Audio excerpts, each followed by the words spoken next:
Bonjour, merci au président Beretz pour l'introduction. Merci à vous pour être venu malgré les vacances. On entend une petite musique sympathique, voilà. Les autres, vous pouvez couper vos portables s'il y a lieu. Le mien, je vérifie qu'il est bien sûr off. Comme ça a bien été rappelé, c'est important que les scientifiques passent une partie de leur temps, pas seulement entre scientifiques, mais aussi à parler au reste du monde, qui constitue la grande majorité, n'est-ce pas? Et ça peut être toutes sortes de publics, toutes sortes de lieux. Cet automne, je l'ai fait d'autant plus fortement qu'il y avait la sortie de mon ouvrage grand public, et j'ai expérimenté un peu tout. Pour donner que quelques exemples pas loin d'ici, j'étais à Nancy pour un salon littéraire, et puis j'étais à Metz pour une journée organisée par l'Association des professeurs de mathématiques, la PMEP, avec un public constitué de centaines d'enseignants de mathématiques dans les collèges, lycées, tout ce que vous voulez.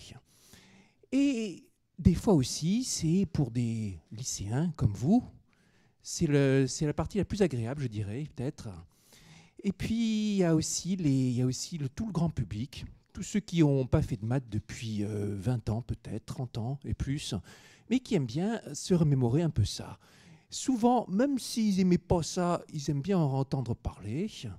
Et puis, des fois, ils découvrent qu'après tout, c'était peut-être pas si mal que ça, et que ça pourrait leur plaire. Alors, on parle de mathématiques, pas sous forme, quand je parle, c'est pas sous forme d'un cours, évidemment. Là, ce que je vais vous faire, c'est pas un cours, c'est un exercice. On peut appeler ça vulgarisation. C'est un exercice dans lequel je vais vous raconter des histoires. Des histoires, et pour vous parler de la question que posent toujours les gens, à quoi ça sert sur un plateau de télévision, souvent c'est ça, le journaliste, à quoi ça sert les mathématiques finalement, Villani, expliquez-nous.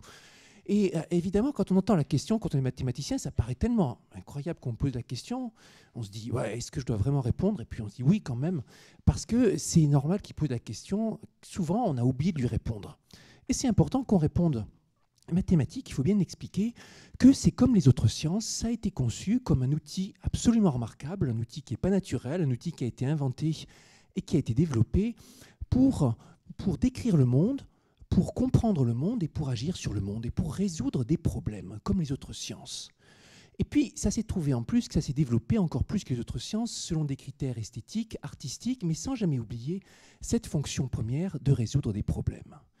Et on retrouve des concepts mathématiques, des idées mathématiques, des problèmes mathématiques dans beaucoup de choses qui nous sont familières, même si on n'en a pas conscience. Tous les jours, on utilise un paquet d'objets mathématiques sans s'en rendre compte. On les retrouve partout, et dans cet exposé, je vais raconter la genèse de l'exposé, on va partir de choses qu'on connaît bien, des animaux, et se demander à quoi ça peut bien servir de faire des mathématiques ou de la mathématique quand on s'intéresse à ces animaux. Alors, par rapport à ce que vous avez eu comme titre, peut-être qu'on diminue la luminosité pour avoir plus de contraste ici, je ne sais pas ce que vous en pensez, vous voyez bien là-bas? Alors il faut diminuer la lumière et on fait un subtil appel à la régie. Voilà, selon un mécanisme bien rodé et une technologie perfectionnée, la lumière s'éteint et nous sommes prêts. Et donc, je l'ai amélioré. Au lieu de vous parler seulement de chauves-souris, je vais aussi vous parler d'araignées, qui me sont chères. Alors, les araignées et les chauves-souris, elles ont un certain nombre de points communs. Points communs, ce sont des animaux injustement décriés. Points communs aussi, ce sont des animaux extrêmement utiles. Et puis, ce sont des animaux qu'on utilise souvent pour faire peur. Ces temps-ci, c'était Halloween. Voici une représentation typique d'araignées et de chauves-souris que vous avez dans le cadre de Halloween. C'est comme ça. Mais ce n'est pas comme ça qu'il faut les voir. Voici la même chose, mais dans un contexte plus serein. Voyez la jolie araignée avec ses tendres couleurs. Vous voyez la petite chauve-souris toute mignonne. Bon, on va parler d'araignées et de chauves-souris. Et outre le fait que ce sont des animaux adorables, on va voir comment, si on est mathématicien, on peut s'intéresser à ce genre de bêtes. Et puis, on va commencer par parler un petit peu de mathématiques d'abord. Je vous ai donné quelques généralités tout à l'heure. Ah oui, alors voici un angle géométrique, si on veut, sous lequel on peut prendre les araignées, ce sont les magnifiques toiles d'araignées.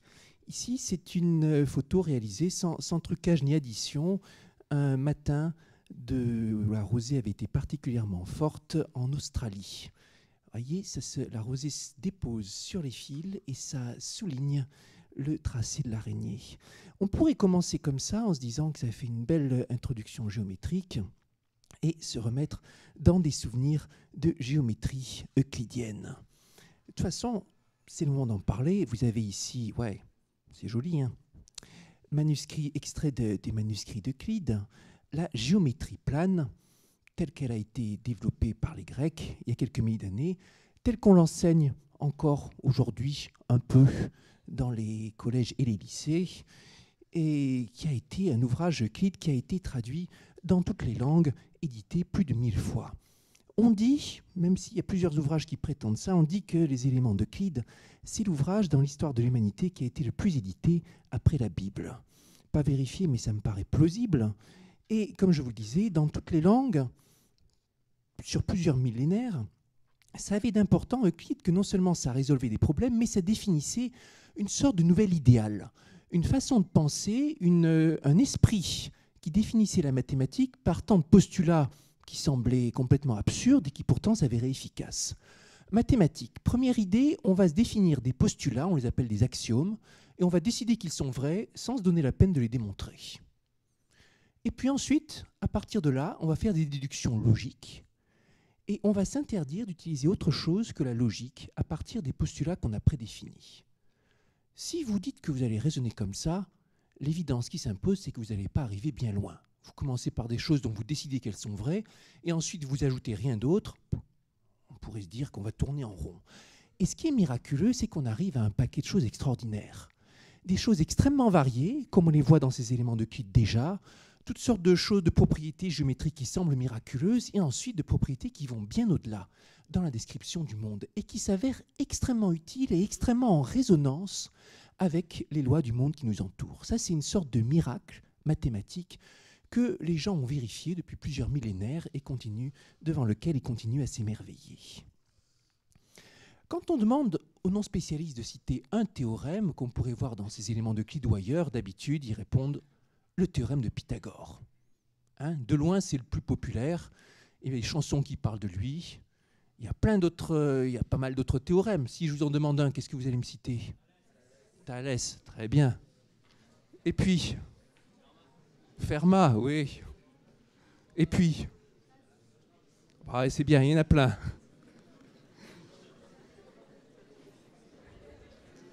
Voilà, c'est bon, là, c'est l'émeute. Tout le monde veut défendre les couleurs de son théorème favori. Alors, parlons juste du théorème de Pythagore. Le théorème de Pythagore, on l'a vu et réentendu, on sait bien, vous prenez un triangle rectangle avec un angle droit, vous regardez la somme des carrés des côtés adjacents à l'angle droit, et ça se retrouve être égal au carré du côté opposé. Et c'est simple, c'est net, ça sonne bien, c'est une belle relation. On peut remarquer que c'est une relation qui vous mêle des considérations géométriques et des considérations liées au nombre. Si on s'intéresse à des solutions entières, ben là, vous avez une équation algébrique x au carré plus y au carré égale z au carré. Tout à l'heure, j'en ai entendu qui citait Fermat comme théorème. Le grand théorème de Fermat, précisément, il dit que vous arrivez à trouver même si vous arrivez à trouver plein de solutions entières de x plus y égale z, ou x au carré plus y carré égale z au carré, ça s'arrête là pour les équations avec des puissances et des sommes, et x puissance n plus y puissance n égale z puissance n, et bien vous n'y arriverez jamais. Mais x au carré plus y au carré égale z au carré, on en a plein, et ça correspond à des solutions entières du théorème de Pythagore, des triangles avec des côtés entiers. En voici un autre, 12, 5, 13, 12 au carré plus 5 au carré égale 13 au carré. À quoi il pouvait bien servir ce théorème quand il a été mis au point? À quoi il a pu servir pendant très longtemps? Il sert à tout. Si vous voulez construire vous voulez construire un terrain de football, 12 mètres sur 5, alors c'est pas exactement la dimension, vous allez me dire, mais c'est pas grave. Vous voulez tracer sur votre terrain un rectangle de précisément 12 mètres sur 5. Comment vous allez faire? Soit vous prenez une grande équerre et vous mesurez 12 mètres sur 5, ou alors une grande équerre qui vous permette d'avoir un angle droit avec une bonne précision. Soit, autre méthode possible, vous prenez une ficelle, une longue corde, de 5 plus 12 plus 13 qui font 30 mètres. Vous mettez des marques à 5, à 12, à 13. Vous plantez des piquets et puis vous vous arrangez pour tirer le triangle de manière qu'il fasse exactement 5, 13 et 12, de manière que votre corde délimite bien des intervalles de 5, 12 et 13 mètres. Et là, vous savez que l'angle qui est là, ça va être un angle droit. Vous pouvez tirer, tracer en suivant les contours de la ficelle, et vous avez la moitié de votre rectangle. Et ainsi de suite. C'est un théorème très pratique qui peut vous servir à faire des constructions, à dresser des plans. Chaque fois que vous voulez construire un terrain de foot ou un temple ou ce que vous voulez, utilisez le théorème de Pythagore, ça va vous rendre service. En architecture, évidemment, au départ, on ne pouvait pas se passer de ce genre de théorème. Et puis d'autres plus compliqués. Après, c'est incorporé dans des logiciels, dans tout ce que vous voulez, mais à la base, il y a toujours cette volonté d'écrire géométriquement des formes pour résoudre des problèmes. Théorème de Pythagore, on peut l'énoncer de plusieurs façons équivalentes. On peut le reformuler comme un théorème qu'on pourrait appeler le théorème de l'enveloppe, ou le théorème du rectangle. Prenez un rectangle. Ici, vous avez tracé les deux diagonales. Ça vous délimite deux triangles rectangles. Vous pouvez appliquer 2 fois le théorème de Pythagore. Et comme les diagonales ont la même longueur, vous pouvez aussi bien dire que la somme des carrés des 4 côtés est égale à la somme des carrés des diagonales. Ça, c'est une autre façon d'énoncer le théorème de Pythagore. C'est exactement le même. Dans un rectangle, la somme des carrés des côtés est égale à la somme des carrés des diagonales. Ça sonne bien. Ça sonne bien, c'est tout net, c'est bien droit. Et puis, un jour, je me souviens très bien, et j'ai raconté en plusieurs occasions comment j'ai été surpris, quand j'ai appris ce théorème du parallélogramme, qui dit exactement la même chose, mais pour un parallélogramme. La somme des carrés des côtés, dans un parallélogramme, est égale à la somme des carrés des diagonales. Et là, vous vous dites, il y a quelque chose qui ne va pas. On m'a trompé, ou quoi? Quand j'avais l'énoncé du théorème de Pythagore, j'avais l'impression que c'était important que le triangle soit rectangle. Hein, ça, dans un rectangle, la somme des carrés des côtés est égale à la somme des carrés des diagonales. Et puis maintenant, on découvre que finalement, ce n'était pas important du tout que ce soit un rectangle. Ce qui était important, dans cette formulation-là, ce qui était important, c'est que ce soit un parallélogramme, que les côtés soient 2 à 2 parallèles. Et la même propriété reste vraie. Et le rectangle étant un cas particulier du parallélogramme, ici, sur ce petit exemple, accessible dès votre tendre enfance, vous avez la possibilité d'accéder à une forme majeure de la progression scientifique, la généralisation. Et ici, on voit la puissance de ce que ça peut avoir, les exercices mathématiques élémentaires, la géométrie, sur des petits exemples que vous pouvez vous approprier, vous pouvez expérimenter des figures de raisonnement qui sont importantes. On avait une propriété valable pour les rectangles, elle va être vraie aussi pour les parallélogrammes. On a généralisé. Là, on touche aussi de ce qui est le plus important dans l'enseignement mathématique, apprendre à raisonner logiquement. Tout le reste, y compris les énoncés, y compris l'énoncé du théorème de Pythagore, vous avez le droit de l'oublier parfaitement. On peut vivre sans savoir le théorème de Pythagore. Mais raisonner logiquement, savoir généraliser, ça sert toujours, quoi qu'on fasse. Alors, la géométrie du triangle, c'était mon grand amour à une époque. Ici, je vous ai mis une photo de la couverture du livre d'Yvonne et René Sorté, La géométrie du triangle. Je ne sais pas s'il y a quelqu'un dans la salle qui connaît ce livre. Ici, je ne vois personne.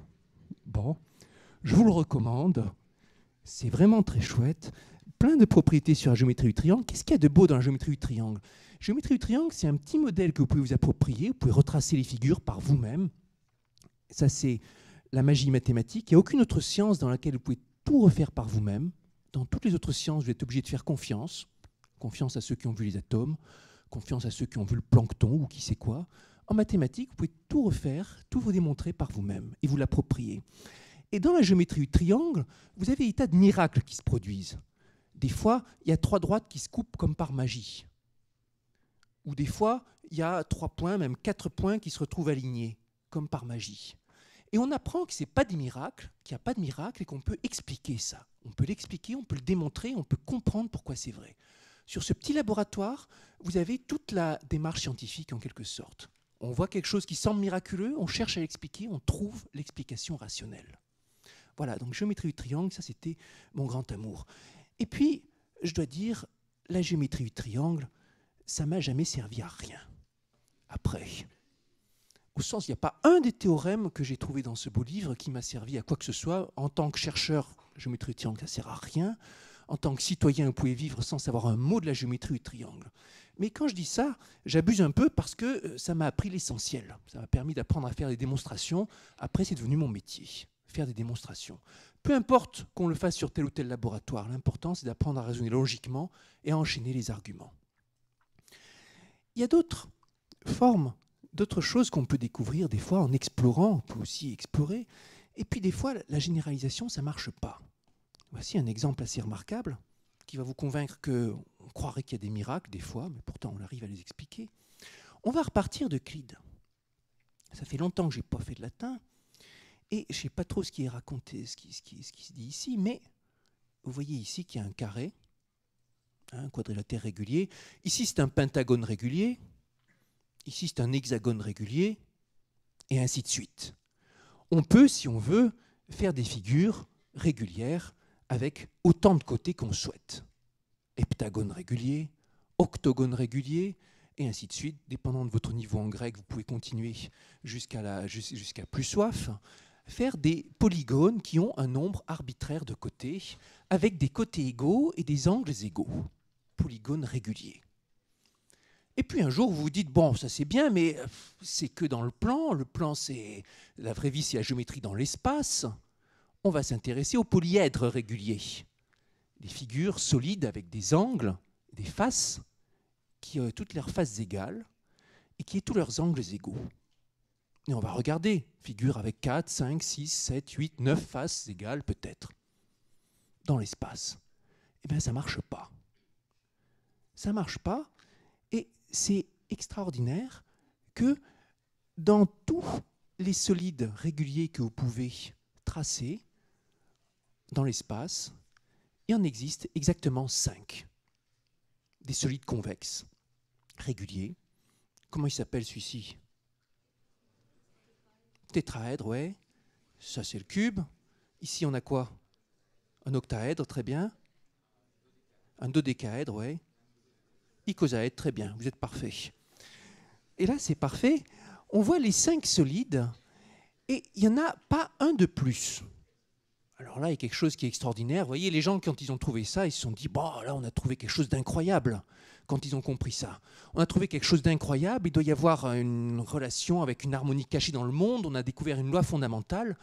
Et là, vous voyez, on a utilisé seulement des axiomes tout bêtes, des postulats qu'on maîtrise, des angles, des longueurs, et à partir de ça, on tombe sur une propriété qui a l'air incroyable.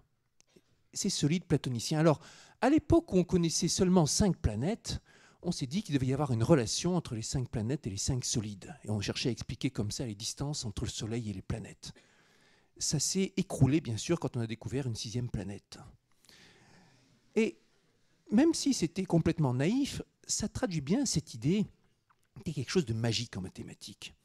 Parce que, précisément, on part de choses qu'on maîtrise, on ne fait que des déductions logiques et on arrive à dénoncer qui ont l'air incroyables. Alors, je vais faire, pour parler de mon parcours, je vais faire une longue ellipse depuis la géométrie du triangle et ses généralisations et ce genre de choses. Donc ça, j'avais un bouquin quand j'étais gamin où on parlait des solides platoniciens et ils expliquaient comme c'était grand, magique, extraordinaire et tout ça. Bon, c'est important de regarder ce genre de trucs. Ça le simple fait d'éveiller votre curiosité quand vous êtes enfant, ça peut changer tout après. Et puis donc un jour, je suis allé à l'école normale supérieure. Quand j'avais à peu près 20 ans ou quelque chose comme ça, sans trop savoir ce que j'allais y faire, mais en me disant que j'aimais bien faire de la mathématique et qu'on allait continuer. À cet âge-là, vous faites ce que vous avez envie de faire et vous approfondissez.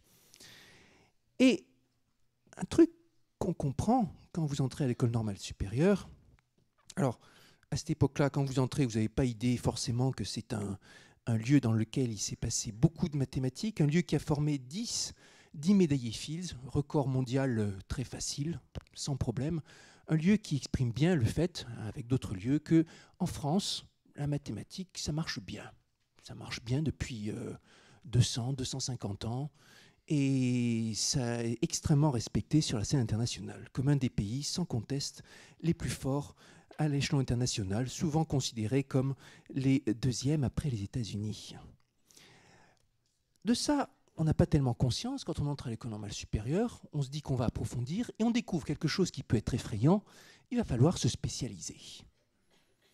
Déjà, vous entrez, vous faites une grande école en spécialité mathématiques, votre famille, votre entourage, ils trouvent que vous êtes un peu spécial. Mais quand, en plus, vous leur annoncez qu'il va falloir choisir et faire soit de l'algèbre, soit de la géométrie, soit de l'analyse, et ainsi de suite, là, ils se demandent si vous ne poussez pas le bouchon, un peu loin.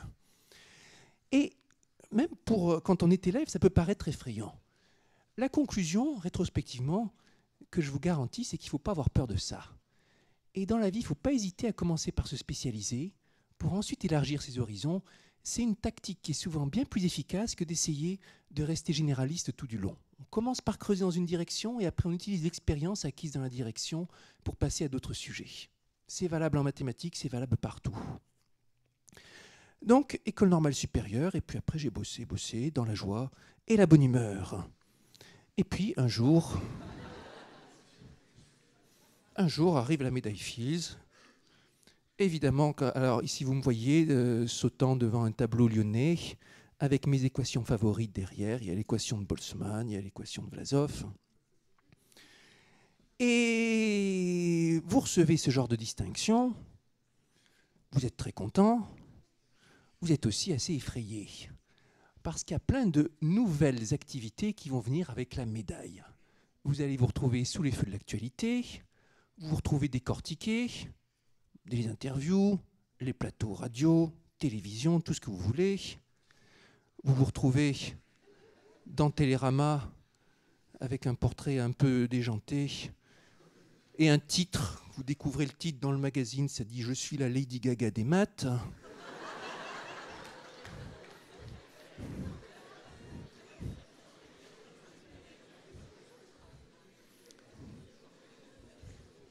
Vous vous dites « Oui, est-ce que c'est un bon titre ?»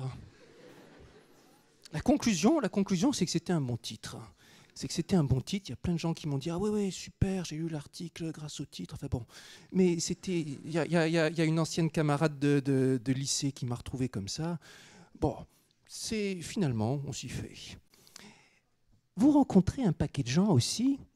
Ça peut être des politiques, ça peut être des militants, ça peut être des écrivains, ça peut être des artistes. Ici, rencontre avec Patrice Moulet, musicien reconverti dans la genèse et le développement d'instruments de musique nouveaux. Vous le voyez ici avec son fleuron, l'Omni, objet musical non identifié, entièrement programmable, coloré, et dont il a découvert un jour par hasard les facultés extraordinaires dans l'insertion des handicapés mentaux, je veux dire des autistes, des polyhandicapés qui utilisent ce genre d'instrument de manière très efficace pour s'ouvrir. Des centaines d'ateliers plus tard, il va, dans quelques semaines, dévoiler la première de son spectacle Fractal, dans lequel des jeunes handicapés ont développé des chorégraphies, des morceaux musicaux.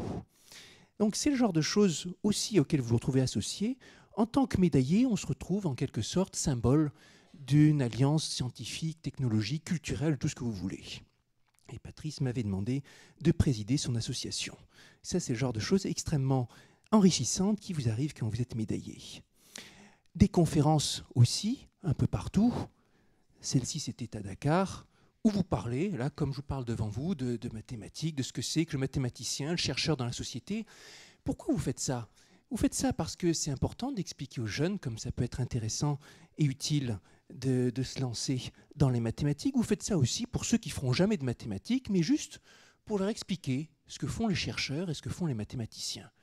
Et pour éviter que soit rompue la liaison entre le chercheur et l'ensemble de la société. Liaison capitale parce que les chercheurs, au bout du compte, c'est un élément vital pour faire progresser la société. Et comme souvent ils n'ont pas l'occasion de s'exprimer, c'est important que ceux qui ont l'occasion le fassent pour eux. Alors ici, donc, c'était à Dakar, dans une ambiance très joyeuse. Les organisateurs m'ont dit qu'ils avaient eu peur pour mon intégrité physique, tellement les jeunes s'étaient rués sur moi après la fin de l'exposé, des autographes, des photos et tout ce que vous voulez.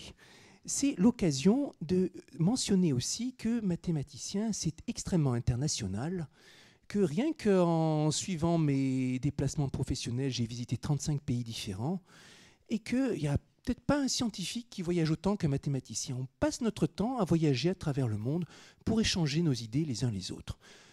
En partie parce qu'il n'y a rien de plus efficace, même actuellement, pour échanger des idées, pour développer de nouvelles idées, que l'échange en face à face. Alors, ah oui, ça ici, c'était un supplément mode de l'Express. Il y avait des acteurs, il y avait un mathématicien aussi. Un mathématicien, comme les autres acteurs dans la société, évidemment, comme les mathématiciens sont importants aussi en tant qu'acteurs de la société. C'est évidemment, dans la page mode, ça fait référence à mes options vestimentaires un peu particulières peut-être, mais aussi derrière ça, il y avait, en tout cas pour moi, il y avait le message important, le mathématicien, il fait partie de la société comme les autres. Mathématicien, c'est de ça qu'on me demande de parler souvent, mathématicien, c'est un métier. Et c'est un bon métier, c'est un métier enrichissant, c'est un métier utile. Il y a une statistique que je raconte régulièrement, c'est celle-ci, quand le Wall Street Journal en 2009 a voulu classer tous les métiers du monde, on se demande bien pourquoi, mais pourquoi pas? Qu'est-ce qui est arrivé en premier? C'était ni trader, ni princesse, c'était mathématicien. Meilleur métier du monde en 2009. Alors, évidemment, ça n'a pas de sens de classer les métiers, hein. Il le faisait avec toutes sortes de critères. Ça n'a pas vraiment de sens. Nos jours, on classe tout ce qu'on veut, les universités, les lycées, les acteurs, les personnes les plus influentes, les plus riches. Et aucun de ces classements n'a de sens. Dans celui-ci, quand même, la première place, elle ne paraît pas déraisonnable. Mais plus important, vous voyez qu'il y a beaucoup de métiers scientifiques dans les premiers. Scientifiques en général, c'est des très bons métiers. C'est des métiers utiles, c'est des métiers valorisants, c'est des métiers dans lesquels vous maintenez une activité intellectuelle très motivante. Pour continuer, vous voyez ici sur la photo, là, sur le dessin, vous voyez ici le mathématicien tout heureux avec son nœud papillon. Et puis en bas, c'est le bûcheron qui est arrivé dernier du classement. J'espère s'il y a des enfants de bûcherons dans la salle, juste dites-vous bien, comme je disais, que ce classement n'a aucun sens. Alors, mathématicien, le Wall Street Journal définit ça comme quelqu'un qui applique des théories mathématiques et des formules pour enseigner ou résoudre des problèmes dans le contexte des affaires, de l'éducation ou de l'industrie. C'est pas trop mal ça comme définition. Ce qui est important ici, c'est résoudre des problèmes. Je vous le disais tout à l'heure, et vous le retrouvez ici. Mathématiques, au départ, ça sert à résoudre des problèmes. Il y a quand même quelque chose qu'ils ont oublié dans la définition. Qu'est-ce que vous en pensez ? Pour s'amuser, j'ai entendu ça. Ouais, c'est possible. Et quoi d'autre ?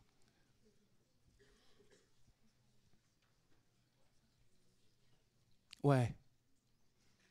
Il ne s'agit pas seulement d'appliquer des théories mathématiques. Il s'agit aussi de les trouver, exactement. Il s'agit de les définir. Il s'agit de les faire progresser. Et les théories mathématiques, elles continuent de progresser. Elles n'ont jamais progressé aussi vite que maintenant. Vous avez une croissance exponentielle comme dans les autres sciences, du nombre de chercheurs, du nombre de découvertes.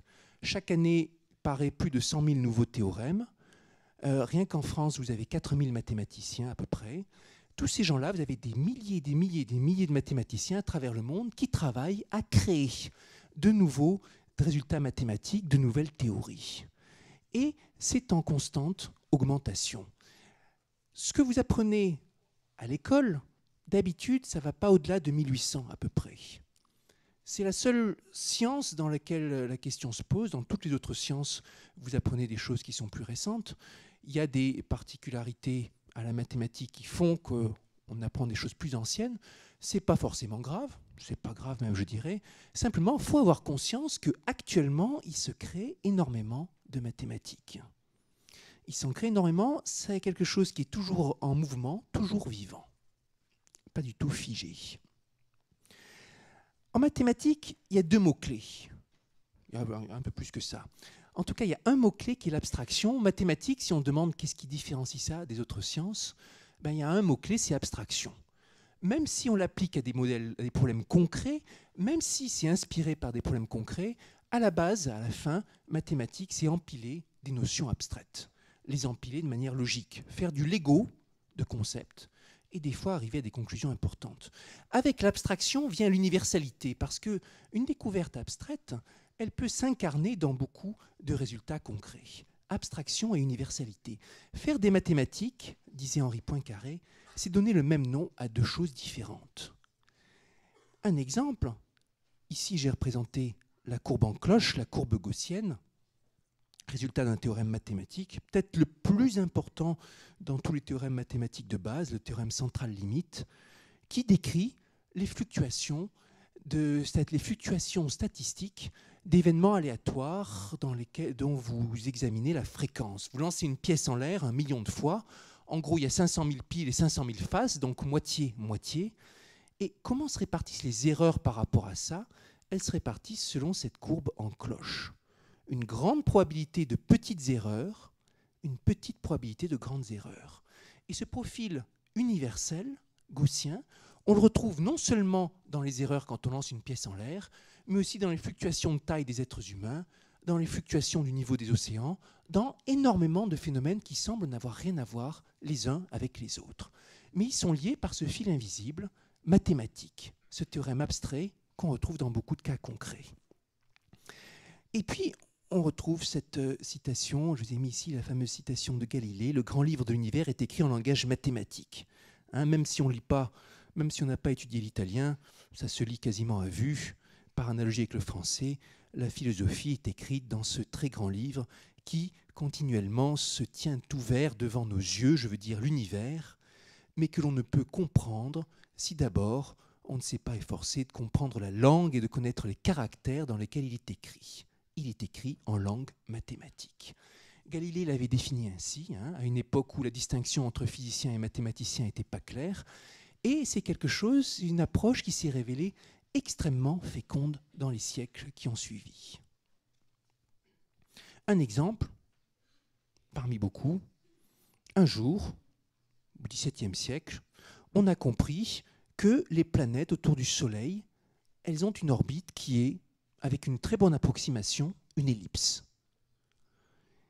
L'ellipse, c'est quoi? Prenez une corde, vous l'accrochez dans deux piquets, à travers, ici vous plantez une extrémité de la corde, ici l'autre extrémité, et puis vous tracez, en tendant la corde autant que vous pouvez, vous tracez la figure ainsi obtenue. C'est une ellipse. Les Grecs connaissaient déjà ça il y a plusieurs milliers d'années. Alors qu'ils s'intéressaient au mouvement des planètes, ils n'avaient pas du tout idée que c'était la même courbe qu'ils traçaient dans le problème de géométrie qui servait à décrire le mouvement des planètes. Quelque chose d'à la fois simple, et magnifique et puissant. Ici, vous avez résumé toute la doctrine de Galilée. On retrouve dans le monde qui nous entoure des objets mathématiques, à la fois simples et profonds. Alors, comme Galilée nous dit, le grand livre de l'univers est écrit en langage mathématique, alors après, on peut voir des questions mathématiques partout. L'image que je vous propose ici est extraite d'un blog humoristique, le genre de site sur lequel vous avez des dessins comiques en une ou deux images chaque jour. Et celui-ci s'appelait « Comment les scientifiques voient le monde ». Et vous aviez, en superposition sur le charmant petit lapin dans la scène bucolique, quelques-unes des équations qu'on peut utiliser pour décrire ça. Seulement une petite proportion, si vous voulez vraiment l'ensemble des équations, il vous faudrait un annuaire entier. Et là, alors évidemment, c'est fait pour faire rire, mais il y a plusieurs niveaux dans la façon dont on peut appréhender, par exemple, ce petit cours d'eau. Vous pouvez juste en profiter en vous rafraîchissant.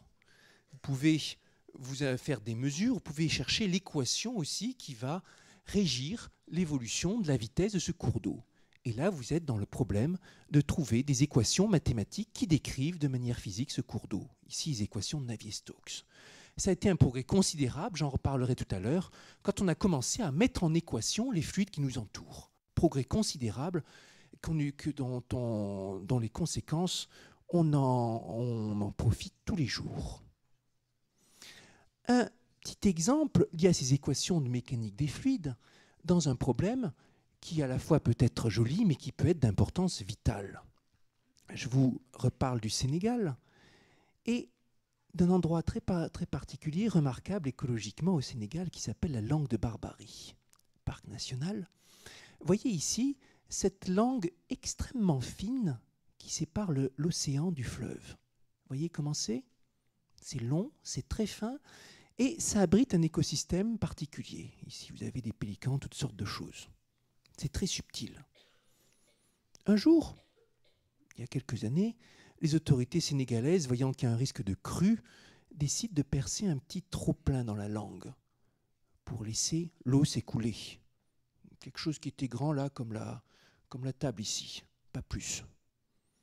Et puis, quelques années plus tard, le petit trou il s'est agrandi jusqu'à faire des centaines et des centaines de mètres. Et ça continue à croître.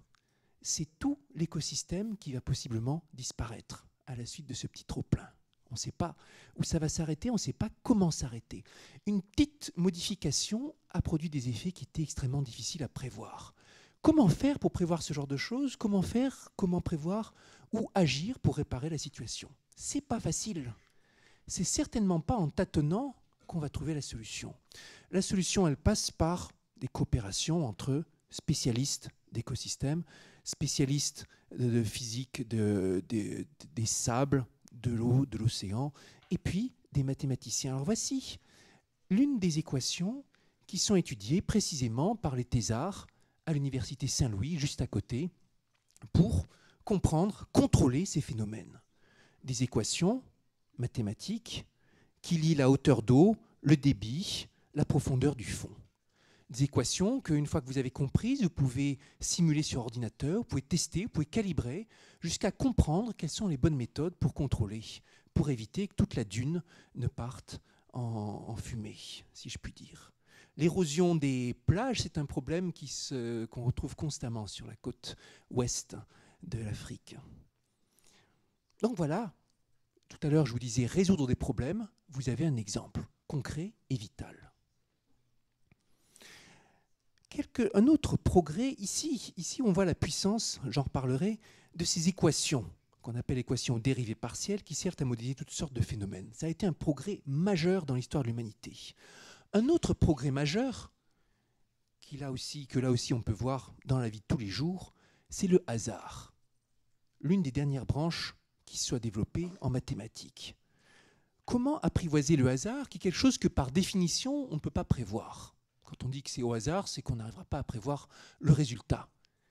Mais quand même, on a découvert au cours des siècles qu'on pouvait, face à des phénomènes imprédictibles, s'intéresser aux statistiques. Ça, c'était un progrès majeur, ça date de 1700 à peu près. La loi des grands nombres, c'est exactement ce que je disais tout à l'heure. Vous lancez une pièce en l'air, même si vous êtes incapable de savoir si la pièce va retomber sur pile ou face, vous savez, avec certitude, que s'il n'y a pas de trucage, sur le long terme, en gros, ça retombera une fois sur 2 piles et une fois sur 2 faces. Ça, c'est une prédiction majeure. On en a l'habitude, mais c'est un progrès majeur et on a retrouvé ce genre de problématique un peu partout. Dans les années 1730, arrive la découverte, a priori incroyable, qui a un profil universel, de courbe en cloche, qui décrit les erreurs par rapport à cette loi de fluctuation, sous certaines conditions. À la même époque, on découvre que le hasard, on ne le retrouve pas seulement sur des petits problèmes comme lancer une pièce en l'air ou faire des sondages, on le retrouve dans des problèmes géométriques. Ici, le problème de l'aiguille de Buffon, quelque chose de remarquable, vous pouvez faire l'expérience chez vous. Prenez un parquet et une aiguille telle que la longueur de l'aiguille soit exactement égale à l'espacement entre les lames du parquet. Si ce n'est pas exactement ça, vous avez une variante qui vous permet de faire l'expérience. Et puis, donc là je vais supposer que c'est exactement la longueur, vous lancez l'aiguille, vous la faites tomber par terre, de tous les moyens possibles. Éventuellement vous la lancez en l'air, vous essayez de faire une pirouette, vous la jetez sauvagement, vous faites tout ce que vous pouvez. Et puis vous comptez combien de fois en proportion l'aiguille traverse une des rainures, comme ici. Là, hein, si j'ai lancé 4 fois et que c'est tombé sur ces configurations, je compterai que 2 des 4 lancers ont traversé la rainure. Et je me demande, sur beaucoup de lancers, combien de fois ça va faire. Et le résultat qu'on peut démontrer, c'est que si on a lancé bien le plus au hasard qui se puisse, la statistique, c'est 2 sur pi. Pi, c'est à peu près 3,14. À peu près 2 tiers du temps, votre aiguille va traverser une des rainures. C'est une loi implacable. Il vous faudra du temps pour arriver à une bonne approximation. Autant c'est implacable, autant la convergence est lente. Ça aussi, on peut l'étudier. Hein, il y a quelque temps, je me retrouvais dans un colloque très interdisciplinaire où il y avait un philosophe qui partait de l'expérience de l'aiguille de Buffon pour montrer comment pouvait émerger quelque chose d'ordonné à partir du chaos. Et pour illustrer, il expliquait qu'au Palais de la Découverte, à Paris, hein, on avait fait cette expérience un grand nombre de fois et qu'on avait comme ça déterminé les centaines de décimales de pi qui sont dans la salle pi du Palais de la Découverte, formant une ronde tout autour de la scène. Et étant un garçon très poli, je n'ai pas fait remarquer aux conférenciers que si on avait vraiment voulu faire comme ça, il aurait fallu lancer l'aiguille, disons 1 fois par seconde, pendant plusieurs milliards d'années, à tous les humains de cette terre et à tous ceux de tous les mondes qu'on n'a pas encore découverts qui sont habités. La convergence, elle est implacable, mais elle est en même temps extrêmement lente. Et c'est ça le genre de choses qu'on peut étudier quand on s'intéresse au calcul des probabilités. Alors, lente comment? C'est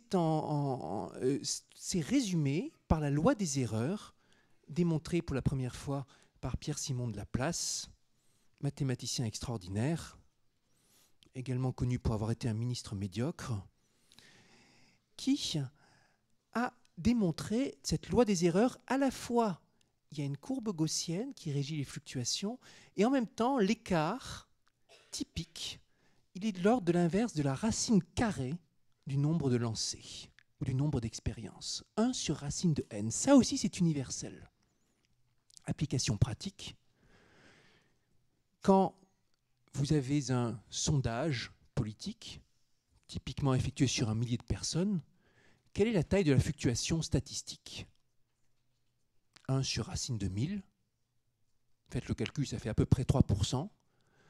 N'importe quelle fluctuation, n'importe quelle variation qui est inférieure à 3% n'est pas significative dans votre sondage. Et pourtant, malgré ça, regardez n'importe quelle campagne présidentielle, vous en envoyez paquet. Des sondages sur 1000 personnes où l'auteur commente une montée de plus 1% ou plus 2%. Vous avez l'article, puis vous avez les centaines de commentaires si c'est l'article en ligne. Tout ça sur du vent. Tout ça sur du vent complet parce que c'est entièrement non significatif. C'est juste une fluctuation aléatoire, tout ce qui est en dessous de 3%. Ici, vous voyez, sur cet exemple, comment les statistiques sont des choses qu'on revoit dans la vie de tous les jours, de manière extrêmement importante. Statistiques, c'est parmi les choses qui peuvent vous être le plus utiles à apprécier pour voir dans toutes les données ce qui se passe. Dans la controverse que vous avez vue récemment sur les OGM, les expériences Seralini, les grosses pages de couverture, Nouvel Observateur et tout ça, et la controverse qui s'est ensuivie, à la fin du fin, c'est une question statistique. Savoir si quelque chose est significatif ou pas, c'est un problème de mathématiques. 1846, on continue sur cette question du hasard, Adolphe Quetelet popularise cette loi des causes accidentelles et découvre qu'on la retrouve partout dans les sciences humaines. Exemple typique, le nombre de crimes commis dans une ville d'une année sur l'autre. Eh ben, il constate sur différents exemples qu'il y a une valeur moyenne assez bien prédictible et que autour de ça, ça fluctue selon une gaussienne. Et là, vous dites pourtant, on croirait que c'est quelque chose qui a rien à voir avec le tirage d'une pièce ou le lancer d'une aiguille. Mais quand même, c'est plein de causes indépendantes, plein de crimes indépendants, et puis ça suit quand même cette loi gaussienne. Francis Galton, à la fin du XIXe siècle, commentait sur cette loi suprême de la déraison en expliquant qu'elle était tellement incroyable, cette loi gaussienne, que les anciens Grecs en auraient fait une divinité s'ils l'avaient connue. La loi suprême de la déraison. 1921, les marches aléatoires de Georges Polya, une autre illustration du fait qu'on arrive à faire des prédictions sur le hasard. Et même dans un système qui est dirigé, qui semble dirigé entièrement par le hasard, on arrive à étudier ce qui va se passer. Et c'est illustré par ce problème de la marche aléatoire que je vous présente ici en dimension 2. On appelle ça le problème du marcheur ivre. Prenez un réseau, et puis prenez un individu qui sort d'une soirée très arrosée. Il est complètement rond, si vous me permettez. Et vous le voyez, il est ici. Il veut rentrer chez lui, mais il a tellement bu qu'il est incapable de faire 2 pas d'affilée dans la même direction. Tout ce qu'il sait faire, c'est aller au hasard, soit à droite, soit à gauche, soit vers le haut, soit vers le bas, sur cet exemple. Question, est-ce qu'il va réussir à rentrer chez lui? Réponse, oui. Avec probabilité 100%, il va retrouver son home sweet home. Alors, je ne vous recommande pas de faire l'expérience.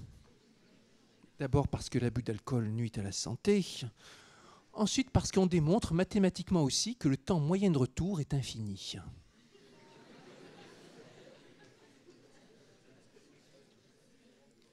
C'est une méthode sûre mais peu efficace. De la même façon que lancer l'aiguille pour déterminer pi, c'est sûr mais c'est lent. 1953, on arrive dans l'idée qu'on va pouvoir utiliser ces marches aléatoires, les apprivoiser, les modifier pour explorer les paramètres des possibles.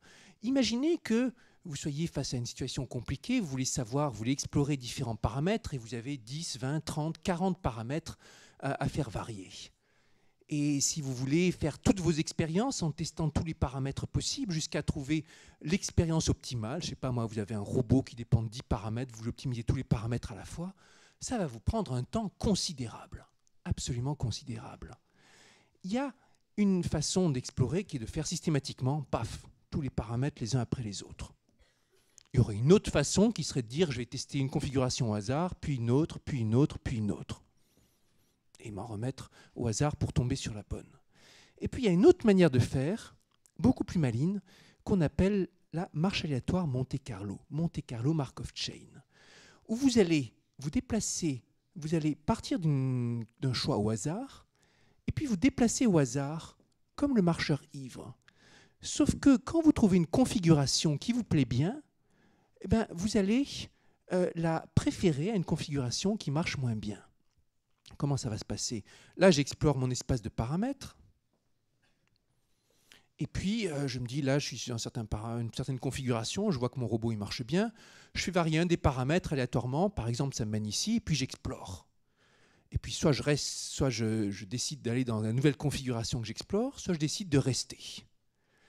Et je vais choisir avec une certaine probabilité, soit de prendre la nouvelle configuration, soit de rester là où j'étais, en fonction des performances relatives du robot. Avec l'idée que si ça marche mieux, la nouvelle configuration que j'ai trouvée, peut-être j'ai intérêt à y aller. Si ça marche moins bien, je n'ai pas intérêt à y aller. Peut-être que quand même, je vais y aller, faire un tour, parce que peut-être qu'après être allé dans une configuration qui marche moins bien, là, par hasard, je vais en trouver une autre où ça marche encore mieux que là où j'étais au point de départ. Et vous avez comme ça une idée d'exploration, mais guidée, où vous combinez le hasard et une évaluation des mérites de l'environnement. Pour reprendre l'analogie du marcheur ivre, ça serait l'idée que le marcheur il est complètement ivre, mais en essayant de rentrer chez lui, il tient compte de si ça ressemble ou pas à part chez lui. Ah oui, cette rue-là, elle me dit quelque chose, je vais y aller avec une plus grande probabilité que plutôt dans ce côté-là. Alors, cette méthode, on va l'illustrer ici par le petit diagramme. Ici, je vous ai représenté un espace des possibles à explorer. Ici, c'est votre marcheur, espace des paramètres. Et puis, vous allez choisir un point au hasard dans l'espace des paramètres autour de là où vous êtes, dans ce disque bleu. Paf, au hasard, vous êtes là. Puis, vous explorez, et puis vous allez vous arriver au hasard dans une autre configuration, et ainsi de suite. Et puis, si vous sortez de la zone autorisée, vous allez forcément revenir là où vous étiez avant. Et ainsi de suite. Vous avez comme ça un exemple d'exploration au hasard. C'est quelque chose qui est ni déterministe, ni complètement aléatoire, c'est entre les deux. Et ça s'est avéré extrêmement efficace pour explorer des systèmes complexes.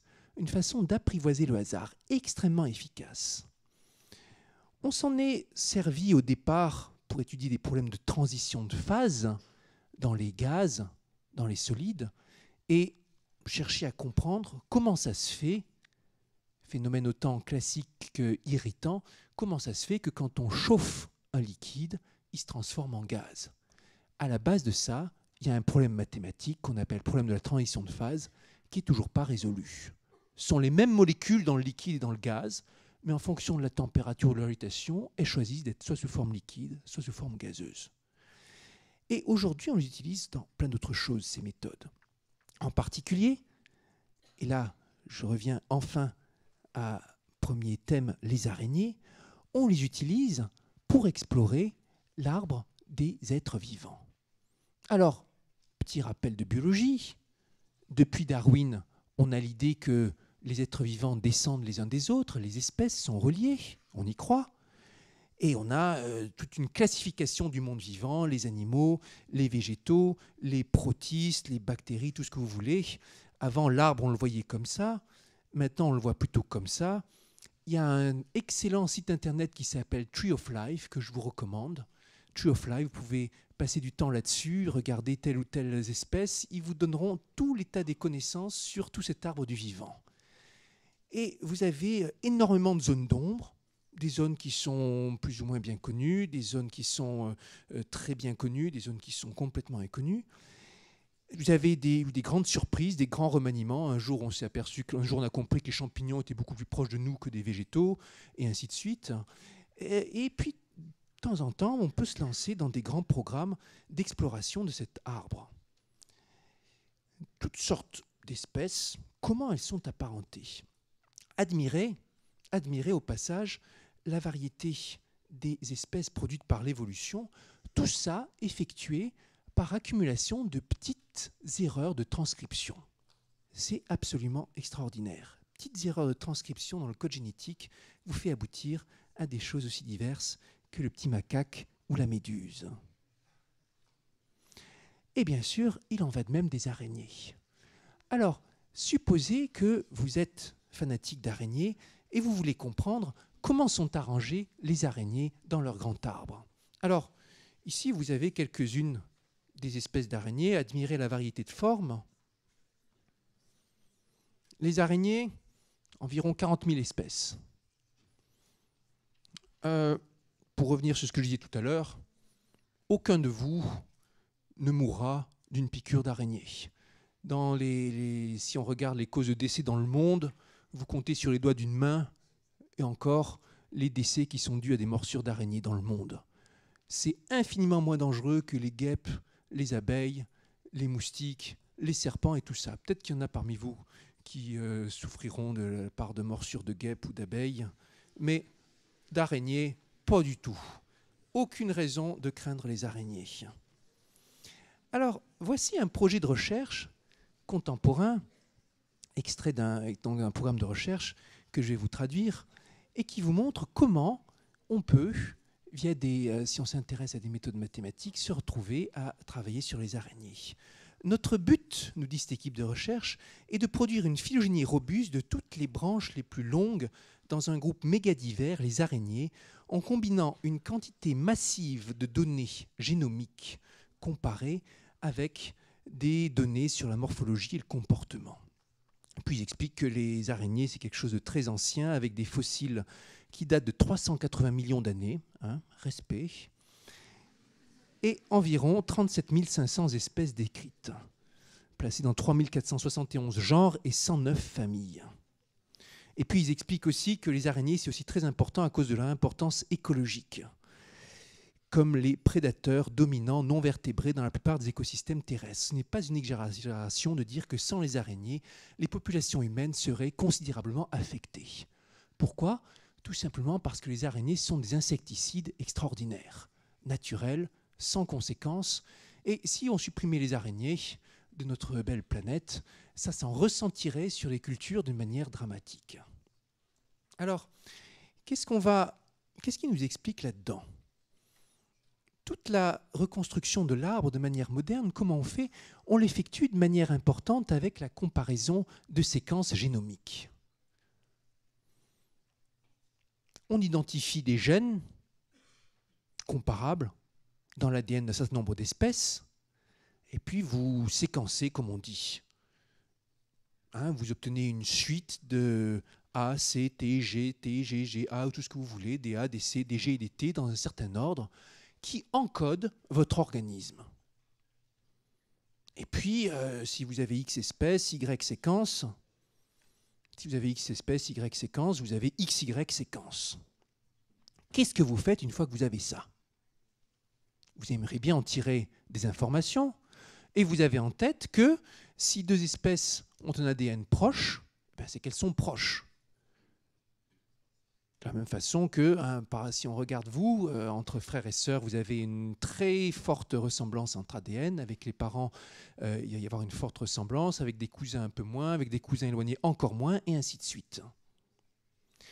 Et on va chercher à replacer tous ces brins d'ADN sur un arbre, avec le moins de modifications possible. Avec l'idée que dans l'histoire de l'évolution, il y a eu un certain nombre de changements. On aimerait savoir quelle est l'histoire la moins riche en changements qui a pu mener à ce qu'on voit.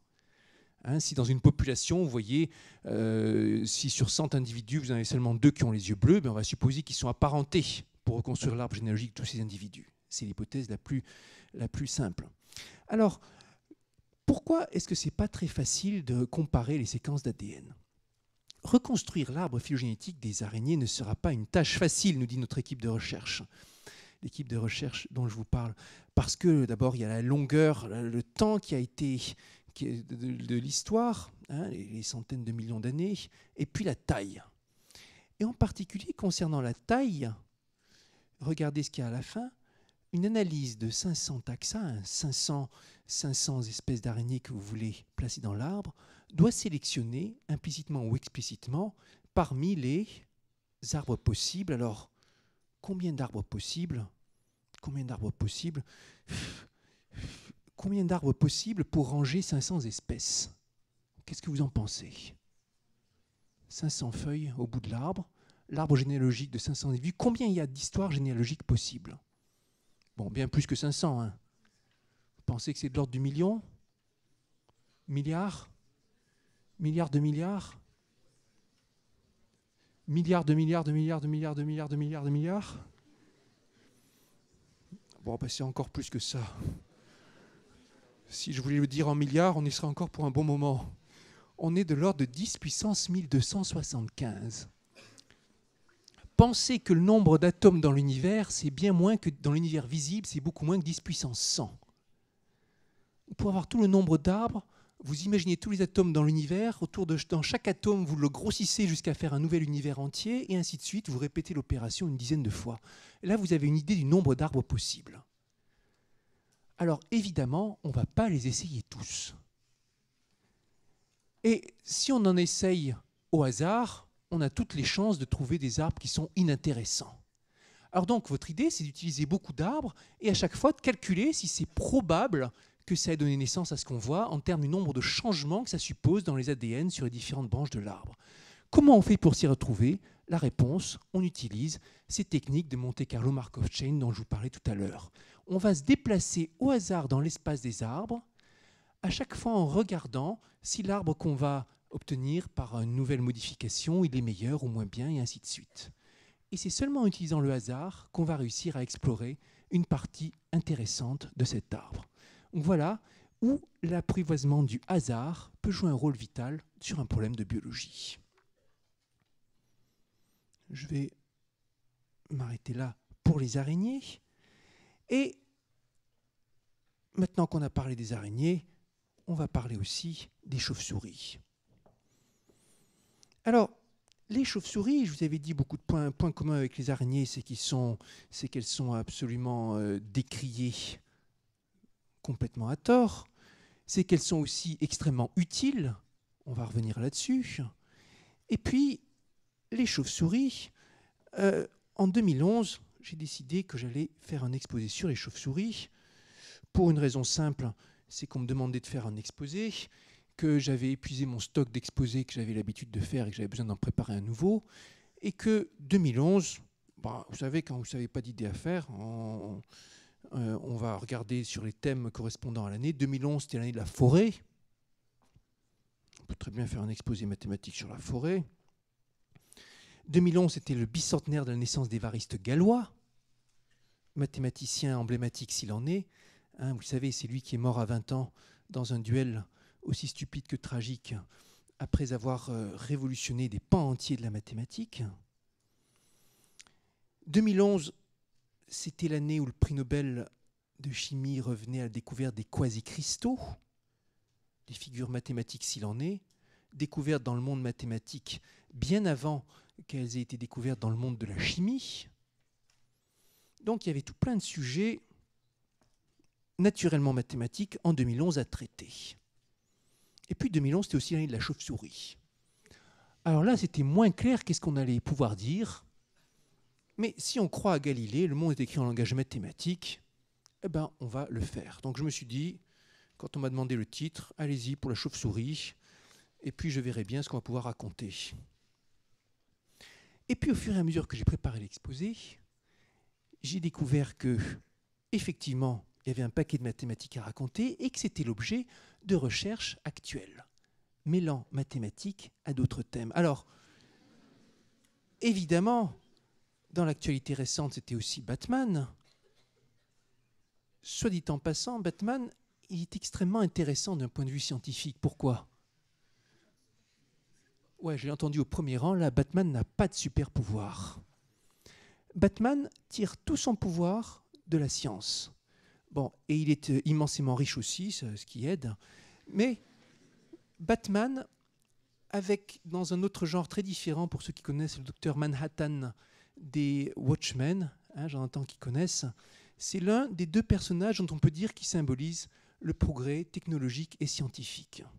Vous pouvez relire à cette aune les combats, par exemple, Batman contre Superman, ça vous donne une lecture intéressante. Mais alors, revenons aux chauves-souris. Batman n'a pas de super pouvoir, mais les chauves-souris, elles, en un certain sens, elles en ont. Et puis, regardez, évidemment, elles font fantasmer, regardez le genre de figures invraisemblables qu'on trouve quand on lit les textes, quand on lit les vieux ouvrages.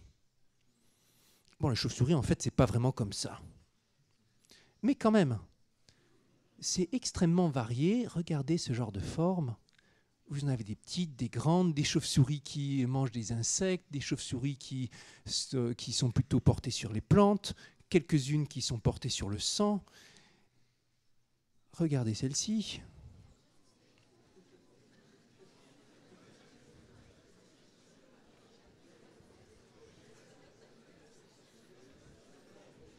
Voilà, c'est bon. Vous avez bien admiré, j'ai entendu les cris que telle ou telle était bien mignonne, mais évidemment. Les chauves-souris, ça a eu un succès considérable.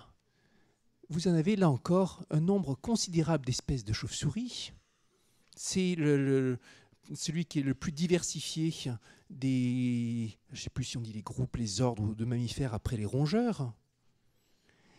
Et c'est aussi extrêmement utile, même si vous n'arrivez pas à avoir de la tendresse pour ces belles images de chauves-souris, si vous vous intéressez qu'au nombre, vous pouvez être sensible à ce genre de chiffres qu'on voyait dans un article de Science il y a au printemps de l'an dernier, l'importance économique des araignées en agriculture. Sujet d'actualité parce que les chauves-souris ils ont plein d'ennuis en ce moment. Que ce soit la pollution, la disparition de l'habitat, la spéléologie, les éoliennes, tout plein d'ennuis. Et donc c'est important la question de la conservation des chauves-souris. Et il considère ici dans l'article que rien qu'en Amérique du Nord, la perte des chauves-souris, ça représenterait à peu près 4 milliards de dollars par an. Rien que du fait que ça agit comme insecticide, les chauves-souris. Insecticide naturel, extrêmement efficace. Alors pourquoi les chauves-souris c'est si efficace? Et si on veut reproduire quelque chose qui ressemble à une chauve-souris, comprendre vraiment comment ça fonctionne, qu'est-ce qu'on doit comprendre? Premièrement, la chauve-souris, évidemment, ça vole. C'est à ça qu'on pense au début. Et c'est d'ailleurs avec des images de chauves-souris, enfin avec les chauves-souris en tête, qu'on a commencé à vouloir développer des avions. on avait en tête au départ que l'avion, ça serait plutôt, enfin quelque chose qui volerait, ça serait plutôt comme une chauve-souris que comme un oiseau. Finalement, on a pris le modèle de l'oiseau, modèle d'un oiseau planeur. Mais au départ, on voulait le faire chauve-souris, ça s'avérait beaucoup plus difficile. Il y a toujours des équipes qui travaillent à construire ce qui serait des modèles robotiques de chauve-souris. Comment faire pour étudier ça? Et là encore, vous vous demandez quelles sont les équations. Pour comprendre le vol, un souci majeur, c'est de comprendre comment agissent les fluides. Et c'est le moment de parler un petit peu des dérivés et des équations aux dérivés partiels. Alors ici, dans l'audience, certains d'entre vous connaissent les dérivés, d'autres peut-être pas. Ça dépend à quel stade vous en êtes. Qui ne connaît pas les dérivés? Ouais, il y en a un certain nombre. Ouais, vous êtes en minorité, mais on va quand même passer du temps pour vous. Ouais, peut-être qu'il y en a qui n'ont pas osé. Alors, la dérivée, c'est tout bête, c'est le taux de variation. Si vous avez votre compte en banque, chaque année il prend 1%, vous avez une pente de 1%, 1 centième, et on va appeler ça le taux de variation.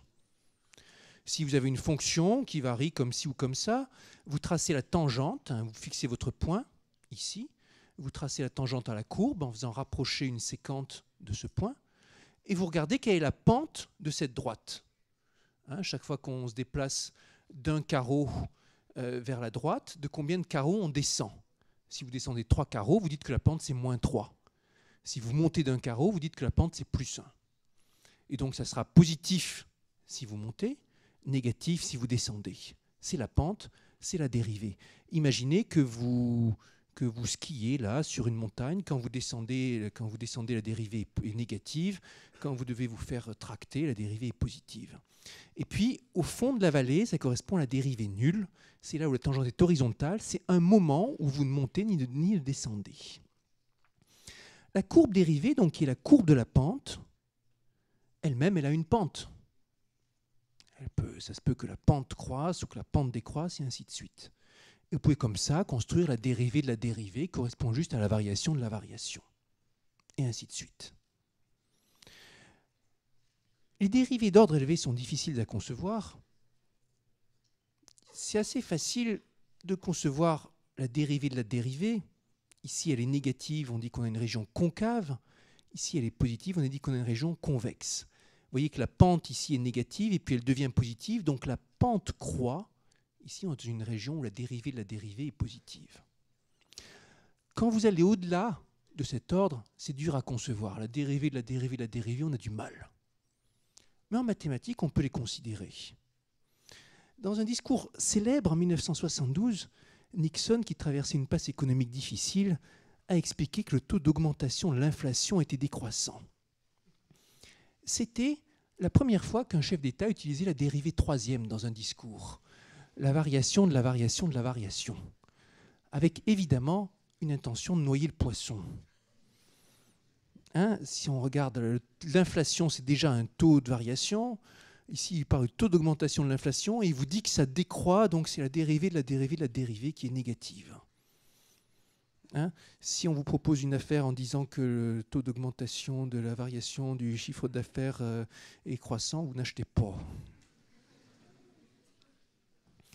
Alors, les équations aux dérivées partielles, pour y revenir, c'est la même chose que les dérivées, sauf que dans la vie, quand vous vous intéressez à un signal, il va dépendre de plein de paramètres. Pas juste une variable, comme quand vous avez une courbe, mais plein de paramètres différents. Par exemple, supposez que vous soyez météorologiste et que vous vouliez prédire la température. La température, ça dépend du temps. Je veux dire, à midi, à 5 heures, à 19 heures, ce ne sera pas la même. Ça va dépendre de la latitude, de la longitude, voire de l'altitude, si vous vous intéressez aussi à la température en hauteur. Donc, vous avez une fonction qui dépend de 4 paramètres. Temps, première coordonnée, deuxième coordonnée, troisième coordonnée. Et si vous voulez étudier les variations, vous pouvez vous intéresser au taux de variation par rapport au temps. Est-ce qu'au fur et à mesure de la journée, ça va se réchauffer ou se refroidir?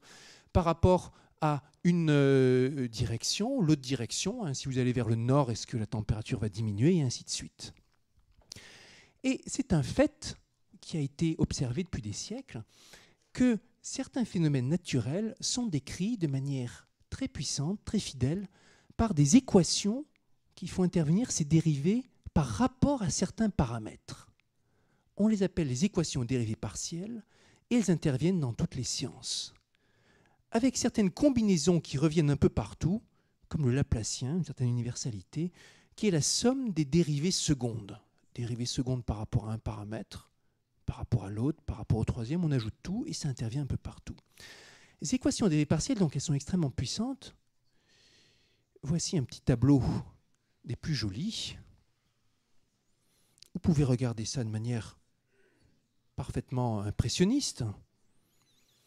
Mais chacune de ces équations décrit des phénomènes familiers et est utilisée par des ingénieurs, par des physiciens, par des mathématiciens qui travaillent dessus. Ici, vous avez l'équation de Boltzmann. C'est là-dessus que j'ai fait ma thèse. L'équation de Boltzmann décrit le comportement de gaz raréfiés, des gaz dans lesquels les molécules s'entrechoquent sans arrêt. Là, vous la voyez, alors, elle est extrêmement riche, cette équation, mais il m'a fallu du temps pour naviguer un peu dedans. Quand j'ai rencontré mon directeur de thèse pour la première fois, il m'a montré l'équation, il m'a expliqué que ça servait, que c'était important en aéronautique, pour décrire le mouvement de l'air autour des ailes d'un avion, par exemple. Et puis il m'a dit qu'après tel ou tel entraînement, au bout de 2-3 ans, je pourrais passer à telle question plus ou moins difficile concernant l'équation. Et je me suis dit, est-ce que je fais un bon choix de passer 2 ans en tête-à-tête avec ce machin-là? C'était pas clair. C'était pas clair. Et je l'ai fait quand même. Et finalement, je suis resté 10 ans avec l'équation. Je suis resté 10 ans et j'en redemandais. En thèse, j'étais, pour ainsi dire, tombé amoureux de l'équation. Ça arrive, c'est le bon scénario. Et l'équation, il faut beaucoup de temps. Ce n'est pas le tout de l'avoir écrire. L'avoir écrire, c'est qu'une étape. Il faut beaucoup de temps pour comprendre ce qu'on peut en tirer. Ce qu'on peut en tirer, comment on peut l'étudier, c'est considérable. Et puis, à chaque fois que vous découvrez de nouveaux horizons, il y a des pans entiers qui s'ouvrent d'études de l'équation. Alors, en dessous, vous avez une cousine de l'équation de Boltzmann, c'est l'équation de Vlasov, qui, elle, vous sert à décrire les propriétés statistiques des électrons dans un plasma ou des étoiles dans une galaxie. Si vous vous intéressez à l'évolution d'une galaxie sur plusieurs milliards d'années, c'est celle-là qu'il va falloir résoudre. Ici, c'est l'équation de Schrödinger. Si vous vous en fichez des galaxies, que vous vous intéressez au comportement d'un atome en interaction avec quelque chose d'autre, c'est celle-ci, l'équation que vous allez devoir maîtriser, l'équation de Schrödinger. Si vous vous intéressez, si vous voulez gagner beaucoup d'argent dans la bourse, ça sera ce genre d'équation plutôt, équation stochastique. Si vous vous intéressez à la formation des taches sur le pelage des animaux, ça sera celle-ci, les équations de réaction-diffusion. Si vous aimez bien la mer, les équations qui décrivent le mouvement des fluides, ça sera ça, les équations de Navier-Stokes compressibles. Ou celle-ci, la doyenne, l'équation de l'air. Alors tous les jours, ces équations sont résolues avec un luxe de détails sur de gros ordinateurs pour prédire la météo. Tout le centre de recherche de Météo France est une sorte de gigantesque hymne aux équations de Navier-Stokes dans lesquelles on prédit l'évolution de ces équations en tenant compte d'un nombre considérable de paramètres. Tous les jours, quand vous regardez les informations à la télévision sur la météo qu'il va faire, il y a eu ces équations de dérivées partielles qui ont été résolues. Et puis celle-ci, par exemple, on l'utilise sans s'en rendre compte depuis le début de cet exposé, l'équation des ondes qui permet aux petites variations de pression de se transmettre. C'est le son, les petites variations de la pression atmosphérique. Alors, les fluides, à un moment, on s'est dit qu'on allait les mettre en équation, et on est arrivé à certaines des équations que vous avez vues précédemment, sont des Suisses qui s'y sont mis en premier, au XVIIIe siècle, avec Euler et Bernoulli. Et c'était une grande aventure. C'est bien joli de dessiner, faire des figures géométriques, des carrés, des triangles, mais un jour se dire qu'on va réussir à mettre en équation sur une feuille de papier un fluide, le mouvement de l'eau qui s'écoule, ça c'était un défi. Ça paraissait un peu dingue. Avec, là encore, une volonté de résoudre des problèmes. 1755 arrive l'équation d'Euler incompressible.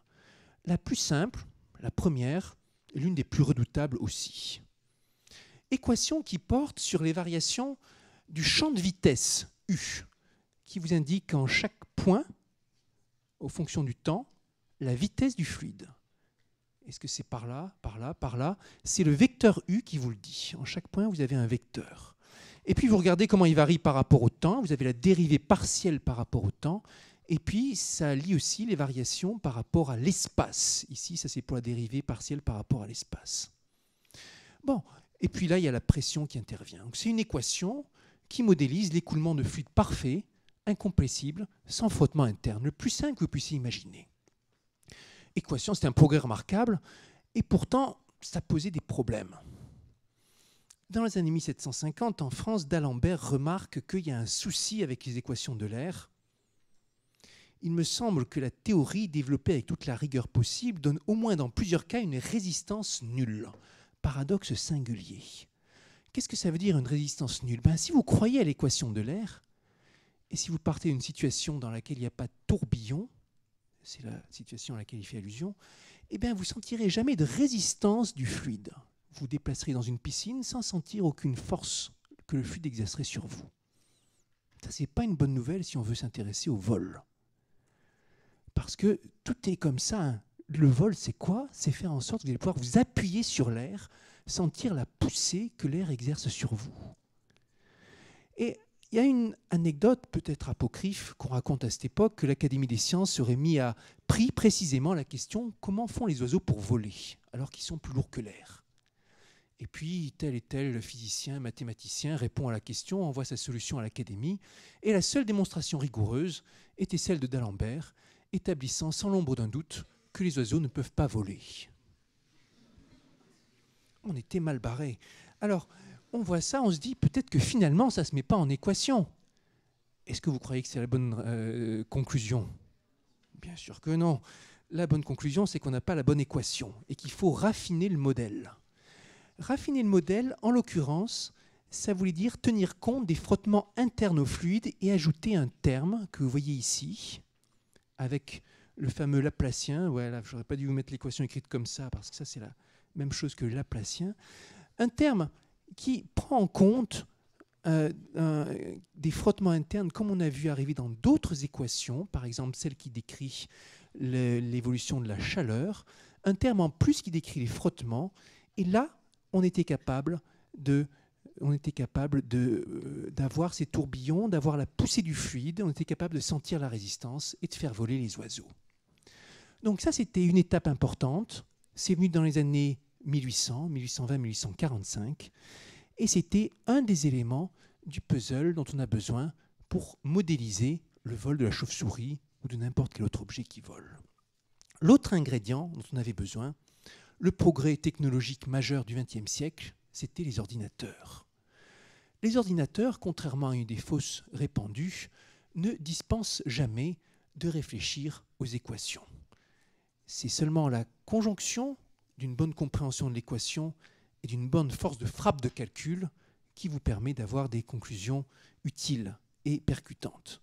Les ordinateurs, je vous ai représenté ici certains des premiers ordinateurs avec la figure des trois pères fondateurs, brillants mathématiciens, avec Claude Shannon, le père de la théorie de l'information, John von Neumann, hongrois émigré aux États-Unis, et puis Alan Turing. Alan Turing, souvent considéré comme le père de l'informatique moderne. On célèbre le centenaire de sa naissance cette année. C'était un des personnages clés de la Seconde Guerre mondiale, par ses recherches sur les codes et la cryptographie. Il a permis aux Alliés de casser le code secret utilisé par les sous-marins allemands, un avantage considérable à l'époque. Et puis, il est célèbre aussi pour son destin tragique. C'est lui qui s'est suicidé à 41 ans, poursuivi par le gouvernement pour homosexualité et condamné à un traitement hormonal dégradant. Tragique, surtout compte tenu de ce qu'il avait contribué à sauver sa patrie de l'anéantissement. Donc, après ce petit point culturel, je reviens sur mon propos. Les ordinateurs, là, avec la combinaison des équations et des ordinateurs, on a de quoi modéliser, et étudier de près le vol des chauves-souris. Chauves-souris, vous voyez bien, quand ça vole, c'est extrêmement réactif, ça fait des changements brusques de direction, ça se déplace dans tous les sens. Et si vous voulez comprendre ça, ben, il vous faut avoir une bonne carte des mouvements d'air autour des chauves-souris. Seul un calcul par ordinateur vous permettra de l'avoir. Impossible de mettre des capteurs partout autour de la chauve-souris dans votre pièce. Donc il vous faudra une résolution par informatique. Et là, vous avez la combinaison, si vous vous intéressez aux chauves-souris, comment vont entrer en jeu le calcul informatique et les équations aux dérivées partielles. Ici, extrait d'un programme de recherche d'une équipe qui travaille sur le vol des chauves-souris, actuellement à Brown University, en collaboration avec une équipe suédoise. Notre équipe de recherche multidisciplinaire consiste principalement en des chercheurs de biologie et des sciences de l'ingénieur, avec des collaborations significatives avec des chercheurs en informatique et mathématiques appliquées, tous travaillant pour caractériser ces caractéristiques remarquables, ces capacités remarquables au vol, comprendre le rôle que les os des chauves-souris, la morphologie des ailes et la morphologie de la peau et le mouvement des ailes jouent pour permettre ce comportement. Modéliser ces mécanismes et à la fin les reproduire dans des systèmes, dans des systèmes automatiques, dans des systèmes robotiques. Vous voyez ici comment, si vous voulez comprendre en profondeur le vol de la chauve-souris, vous êtes amené naturellement à travailler avec des mathématiciens. Alors, ça c'était pour vous parler du vol. Et maintenant, évidemment, il y a une autre raison qui fait que les chauves-souris sont tellement fascinantes et tellement efficaces, c'est l'écholocation. Qu'est-ce que c'est l'écholocation ?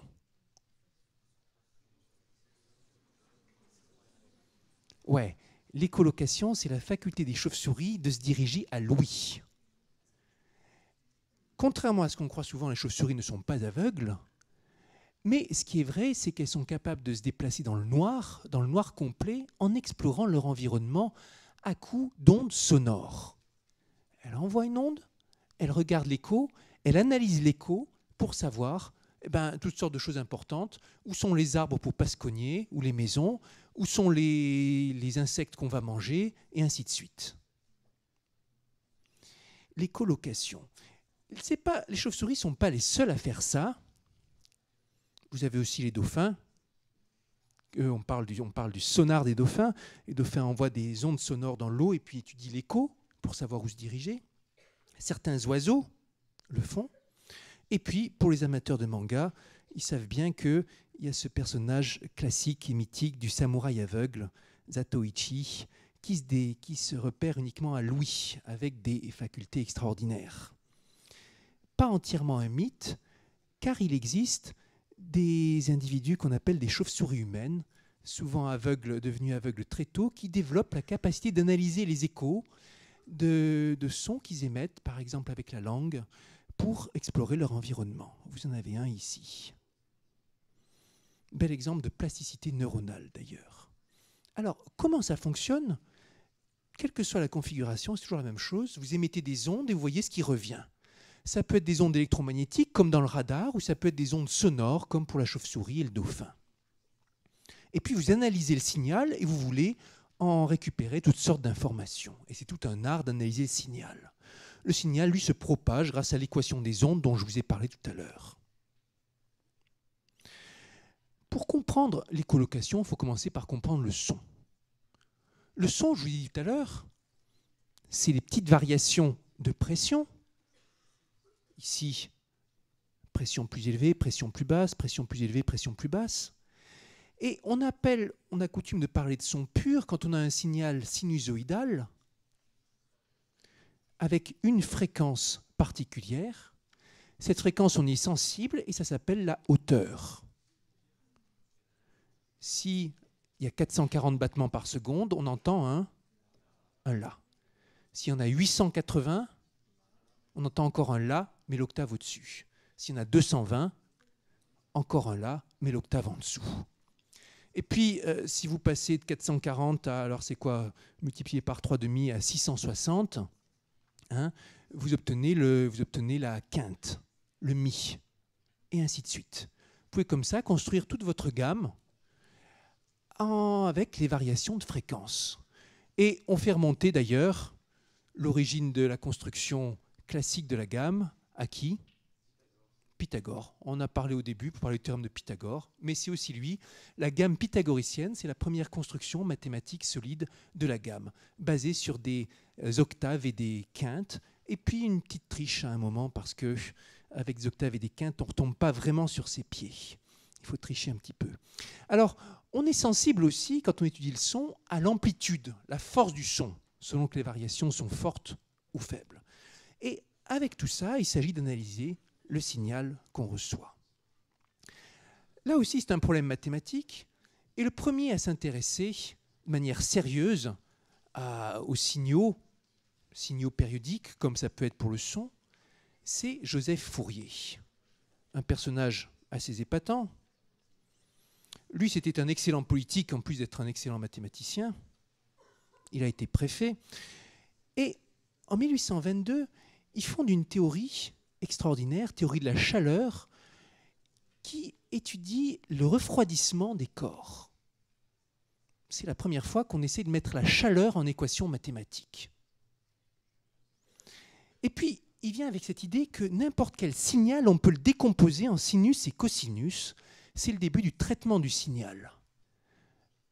La théorie de Fourier, l'analyse du signal, la décomposition en sinus et en cosinus, on l'utilise maintenant tous les jours, chaque fois qu'on écoute de la musique, chaque fois qu'on étudie des signaux dans toutes sortes de situations. Alors, cette idée de Fourier, elle paraît bizarre. Quand vous regardez un signal en dents de scie, vous n'allez pas pouvoir le décomposer en sinus. Parce qu'un sinus, c'est quelque chose de lisse, alors que le signal en dents de scie, il a des pointes. Pourtant, si on arrive à le décomposer en sinus, simplement, il faut en mettre une infinité. Vous avez comme ça un exemple de décomposition d'un signal en signaux élémentaires qui sont des sinus de différentes périodes, de différentes hauteurs, en différentes notes si vous voulez. Ici un autre exemple où j'ai superposé 4 sinus de fréquences différentes pour obtenir un signal un peu compliqué. Les principes fondamentaux de l'analyse de Fourier, un domaine qui fait vivre des milliers de mathématiciens dans le monde, il y en a un que je vous ai donné ici, il y en a un autre, c'est le troisième, qui dit qu'un signal ne peut être bien localisé à la fois en temps et en fréquence, c'est le principe d'incertitude. Principe d'incertitude, ça vous fait penser à quoi? Mécanique quantique? Vous devez lire des trucs comme ça dans les magazines de vulgarisation. Hein? Si vous lisez Science et Vie ou qui sait quoi, ou je ne sais quel magazine, il y a plein de choses très bien là-dedans. Eh bien, on vous parle du principe d'incertitude de Heisenberg. Impossible de mesurer la vitesse et la position d'une particule à la fois. Mais le principe d'incertitude, on le voit aussi dans la mécanique classique. Pas du tout besoin d'aller dans la mécanique quantique. Et c'est ça, il vous dit qu'un signal ne peut pas être à la fois localisé à la fois en temps, c'est-à-dire être bref, et en fréquence, c'est-à-dire ne contenir qu'une fréquence ou qu'un petit nombre de fréquences. Et croyez-le ou pas, la chauve-souris, tous les jours, elle doit se battre contre le principe d'incertitude pour vivre. Alors, comment la chauve-souris est-elle liée à ce principe mathématique? Pour le comprendre, on va étudier les sons émis par la chauve-souris. On va décomposer le son en fréquences élémentaires, établir un sonogramme, comme on peut décomposer les sons. Ici, c'est un bout de parole humaine qui est décomposé. Vous voyez qu'à telle date, il y a telle et telle fréquence qui sont présentes. Vous pouvez chanter et à chaque fois, il y aura un certain nombre de fréquences qui seront présentes. Et sur un diagramme, vous pouvez représenter, en fonction du temps et de la fréquence, comment votre signal se décompose. Et le principe important, c'est que vous ne pouvez pas avoir à la fois votre signal qui soit le long d'une ligne ici, sur l'échelle des temps, un signal très bref, et ici le long d'une ligne sur l'échelle des fréquences, un signal qui soit comme une note tenue. Les chauves-souris, elles chantent. S'il y a un truc à retenir sur les chauves-souris, c'est qu'elles font une petite chanson. Elles ne font pas seulement des cris, elles font une petite chanson. La chanson varie en fonction de l'espèce. Pour vous en donner une petite idée, voici un petit enregistrement.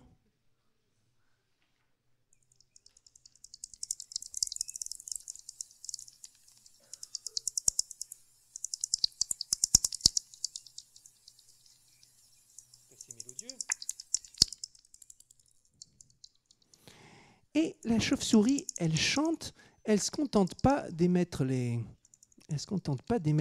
juste un son. Elle chante, et c'est très important pour vaincre le principe d'incertitude. Pour expliquer le principe d'incertitude, on va se demander comment faire si je suis une chauve-souris pour estimer les distances. Là, il y a un mur en face de moi, je ne sais pas vraiment où il est, je ferme les yeux, et imaginez que je veux savoir où est le mur, alors c'est très facile, je vais émettre un petit cri, un cri bref, et je vais mesurer combien de temps il faut pour que l'écho me revienne. Et puis je connais la vitesse du son, et puis à partir de là, c'est très facile de déterminer la distance en fonction du temps que ça met à revenir. Bon. Si je mets un son tenu, une note, si je chante, le son va me revenir brouillé. C'est pas bon, je ne saurais pas déterminer où est la position. Je ne vais pas le faire. Mais ça, c'est bien pour mesurer la position, mais en revanche, j'ai aucun moyen de savoir si le mur avance ou recule. Et si vous êtes une chauve-souris, vous avez intérêt à savoir si la proie elle va s'échapper par là ou par là pour modifier votre trajectoire. Comment faire pour déterminer si le mur avance ou recule? La réponse est simple. Cette fois, on ne va pas émettre un son bref, il faut chanter. Comme Lady Gaga ou autre, on chante, vous émettez une note, vous émettez un La, disons. Imaginez que le mur avance. Vous envoyez 440 Hz, le mur avance vers vous. Si le mur n'avançait pas, ça vous reviendrait à 440 Hz. Comme en plus il avance, ça va vous revenir encore plus rapproché que vous ne l'avez envoyé. Ça va vous revenir peut-être à 450 Hz. Si en revanche le mur s'écarte, ça vous reviendra peut-être à 430 Hz. Il y aura une différence entre la note que vous avez envoyée et la note que vous avez remise, que vous allez revoir. On appelle ça l'effet Doppler. L'effet Doppler, vous le connaissez, on l'expérimente dans la rue chaque fois que vous avez une ambulance qui passe près de vous. L'ambulance, elle fait comment? Un truc comme tiloulilou. Et puis après qu'elle passe, elle fait tiloulilou, quelque chose comme ça. Ça change de note quand ça passe près de vous. Ce n'est pas en votre honneur qu'elle a changé de fréquence, c'est juste parce que son mouvement relatif par rapport à vous a changé. Avant, elle s'approchait, après, elle s'éloigne. On passe d'aigu à grave. Et bien, c'est comme ça, en caricaturant, que la chauve-souris va faire pour déterminer les vitesses. Donc, pour mesurer la position de la proie, il vous faut envoyer une impulsion brève. Pour mesurer la vitesse de la proie, il vaut mieux envoyer une note tenue. Impossible de faire les deux à la fois. C'est le principe d'incertitude. Comment faire? On s'en sort en faisant une petite chanson qui comporte plusieurs fréquences, qui s'étend dans le temps et qu'on va pouvoir analyser. Alors voici à quoi ça ressemble les sons émis par une chauve-souris. Si on regarde en amplitude, ici vous avez le son, ici vous avez l'écho tel qu'il est enregistré par les instruments de mesure. La chauve-souris, elle chante de manière différente en fonction des phases d'approche. Ça, c'est avant, elle n'a pas encore repéré sa proie. Ici, au contraire, quand elle est tout près de la proie, elle fait des impulsions très brèves. Et si on regarde une analyse temps-fréquence, on voit la petite chanson de la chauve-souris, c'est modulé. Là, par exemple, ça commence dans l'aigu, ça finit dans le grave. Quelque chose comme ça. C'est fait de manière très rapide, évidemment. Et c'est en analysant la réponse à cette petite chanson que la chauve-souris va pouvoir déterminer à la fois quelque chose de pas mal par rapport à la position et quelque chose de pas mal par rapport à la vitesse. Vous voyez ici une trajectoire de chauve-souris et les sons qui sont émis. Au début espacé, à la fin très rapproché. Si on mesure, en utilisant la théorie de l'information, le rendement que la chauve-souris arrive à faire à partir de l'écho, on s'aperçoit qu'elle est très proche de la limite théorique. Un ingénieur, on lui aurait demandé de faire un système d'analyse du signal pour repérer les choses, il n'aurait pas fait mieux que la chauve-souris, ou à peine mieux. Et la chauve-souris, elle arrive à faire tout ça, c'est extraordinaire, avec son tout petit cerveau, elle arrive à faire tout ça de manière extrêmement rapide, à la fois une modification comportementale, elle agite ses ailes, elle se déplace dans l'air, elle analyse tout le signal, elle analyse où est-ce qu'il ne faut pas aller, où est-ce qu'il faut aller, tout. Elle fait tout à la fois et à chaque fois, toujours, elle chante, elle fait des petites modulations pour vaincre le principe d'incertitude. Voyez ici comment, à partir de principes mathématiques, on se retrouve à parler de chauve-souris. Et c'est même mieux que ça. Cette idée de chanter et d'analyser la réponse, elle s'est retrouvée dans un progrès majeur du traitement du signal du XXe siècle, l'analyse par ondelettes. Laissons la parole à Yves Meyer, prix Gauss au dernier Congrès international des mathématiciens, spécialiste français de la théorie des ondelettes et un très grand mathématicien, qui nous parle de la découverte de ces ondelettes, qui est une façon d'analyser les signaux plus performante, plus élaborée que juste l'analyse de Fourier en sinus. Et il explique que c'est venu au départ d'une interaction entre ingénieurs et mathématiciens, des ingénieurs travaillant dans le domaine de la reconnaissance pétrolière. Comment faire pour explorer le sous-sol et voir s'il y a du pétrole ou pas?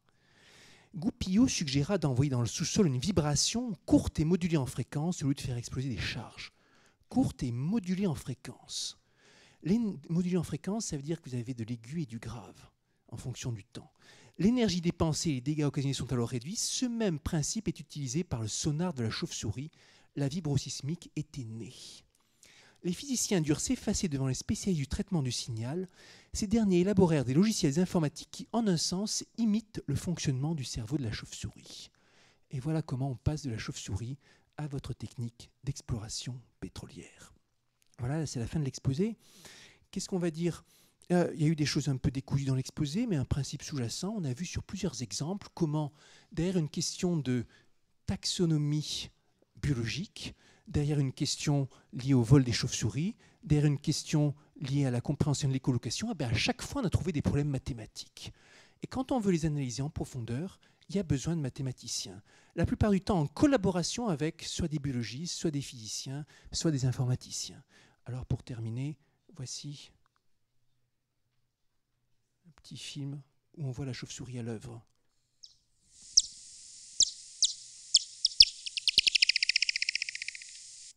Alors, en bleu ici c'est la chauve-souris, en rouge c'est la pauvre proie, et là c'est la chauve-souris qui fond sur la proie. Elle émet sa petite chanson. Et vous voyez ce que je dis, d'abord c'est une chanson, on le sent un peu, et puis elle change de phase au fur et à mesure qu'elle s'approche. Une chauve-souris, ça peut vous prendre une dizaine d'insectes à la minute. Hein, c'est performant. C'est très performant. En voici la suivante, la voici avec 2 proies.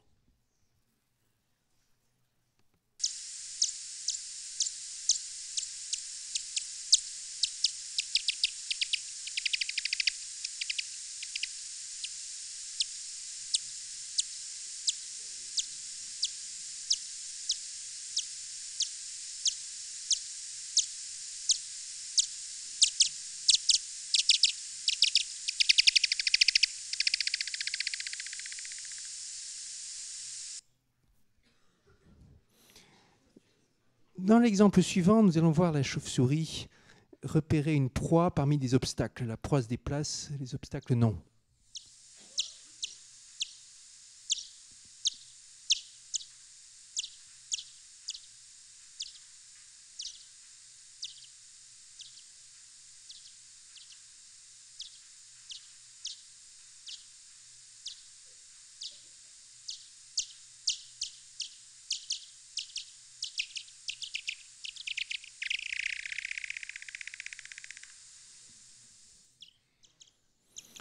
Et dans le dernier exemple, on va voir la chauve-souris repérer une proie immobile parmi des obstacles.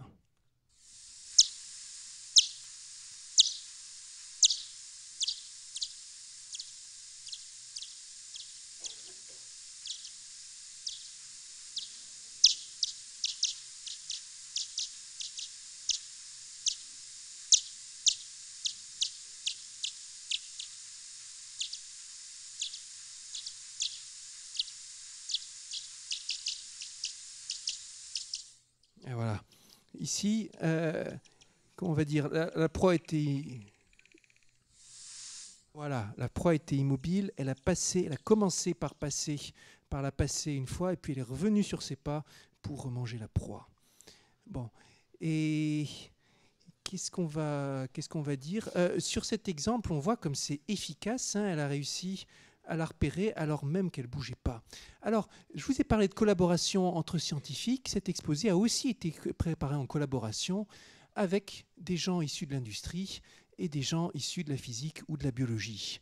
De la même façon que le travail de recherche s'effectue de manière interdisciplinaire.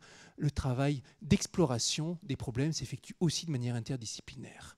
Et ça aussi, c'est un truc à retenir. Le mathématicien discute, travaille avec les autres sciences, par construction, je dirais. Voilà, merci.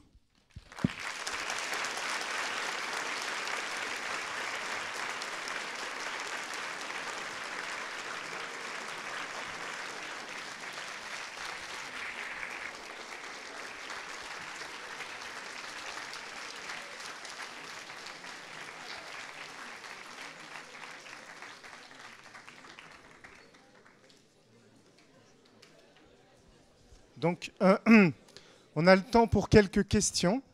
Je crois qu'on a tous beaucoup apprécié cet exposé, l'aspect modélisation et tout.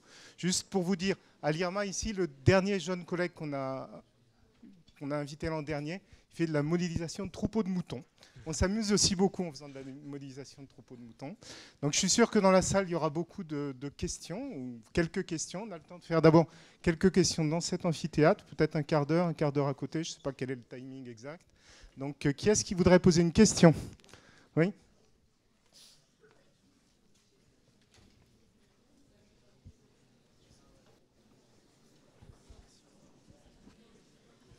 D'abord, j'aimerais vous remercier pour l'exposé qui était super. Est-ce que vous pourrez rappeler la référence du livre dont vous avez parlé au début sur la géométrie des triangles? Le livre des triangles. Il s'appelle Sortez. Sortez. Pas sortez, pas sortez de la pièce. Sortez. S-O-R-T-A-I-S. D'accord, ok. C'est pour les... Qu'on va dire, c'est une sorte de trésor, de tas d'exercices sur la géométrie du triangle, et avec plein de, comme je disais, plein de choses qui ont l'air miraculeuses et qui ne le sont pas finalement. J'aimais vraiment beaucoup ça. Question? Vous vous battez pas? Question sur les chauves-souris, sur la modélisation? Ouais, ou sur n'importe quoi d'autre. Hein. Une question sur... Là-bas, il y a une question tout là-bas. Ah, tout en haut. Ah oui, bah oui.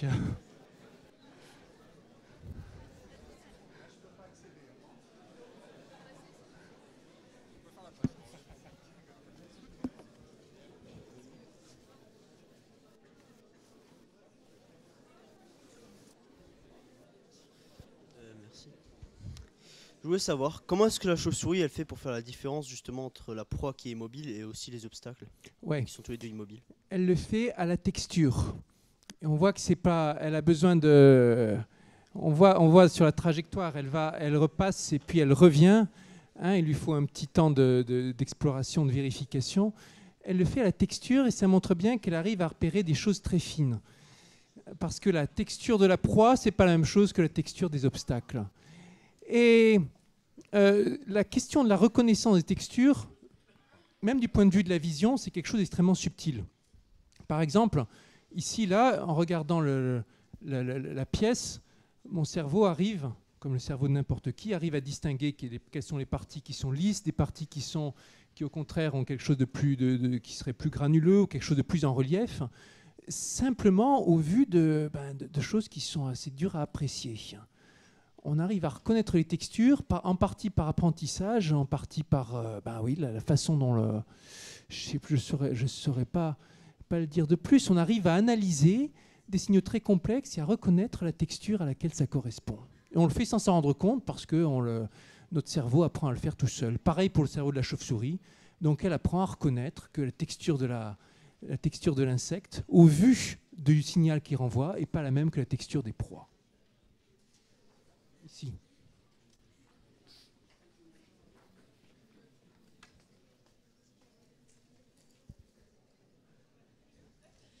Au début de l'exposé, vous avez dit que la chauve-souris et l'araignée avaient comme point commun d'être très utiles.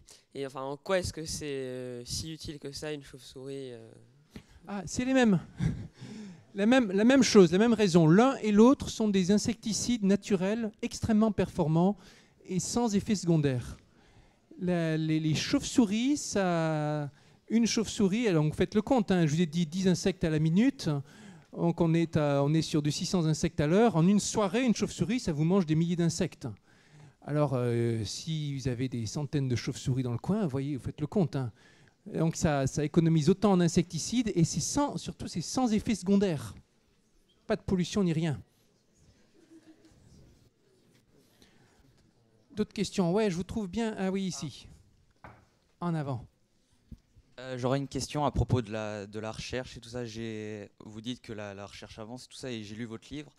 Dedans, on dirait que vous avez un plan, mais en même temps que ça avance sous forme d'illumination un petit peu pour débloquer les problèmes. Alors, quelle est la part de planifier et d'accident entre guillemets dans la recherche? Il y a un dosage. Il y a un dosage entre les deux, et c'est vrai en mathématiques comme dans les autres questions. Trouver les idées, en général, c'est pas un truc qui se fait juste de manière systématique en utilisant l'expérience passée. C'est pas non plus on attend que l'illumination vienne. C'est une alternance de phases systématiques et de phases d'illumination. Celui qui a peut-être le mieux décrit ça, c'est Henri Poincaré. Je vous recommande les textes d'Henri Poincaré. Je parlerai tout à l'heure de lui à la librairie. Je vous recommande les textes d'Henri Poincaré où il décrit très bien la façon dont il arrive à avancer sur ces problèmes. Et il y a des moments, alors c'est assez incroyable, hein.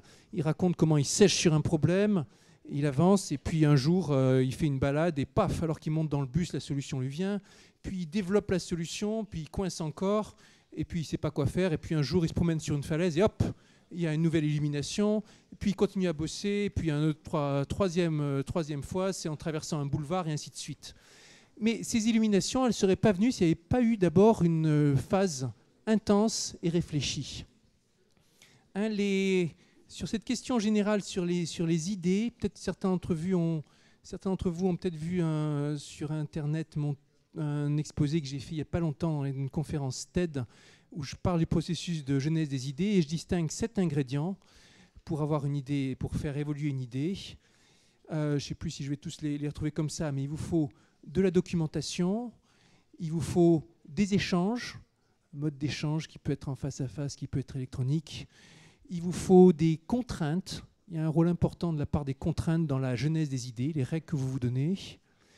Il vous faut un environnement, l'environnement dans lequel vous allez pouvoir discuter, interagir, échanger. Ça peut être le labo, ça peut être la ville, ça peut être l'équipe de recherche, ça peut être tout ça.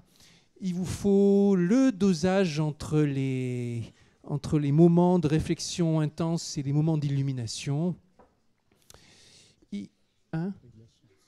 Et il vous faut de la chance, ouais, très important. De la chance et de la persévérance, parce que la plupart des idées, elles ne marchent pas. C'est comme ça, et c'est la vie. Ouais, ici.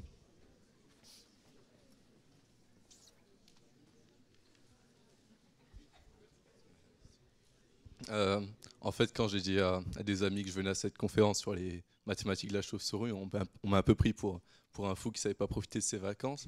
Et je me demandais s'il y avait moyen de transmettre en fait aux autres la passion des mathématiques et leur expliquer l'intérêt, ou est-ce que c'est quelque chose qui, dès la naissance, se fait?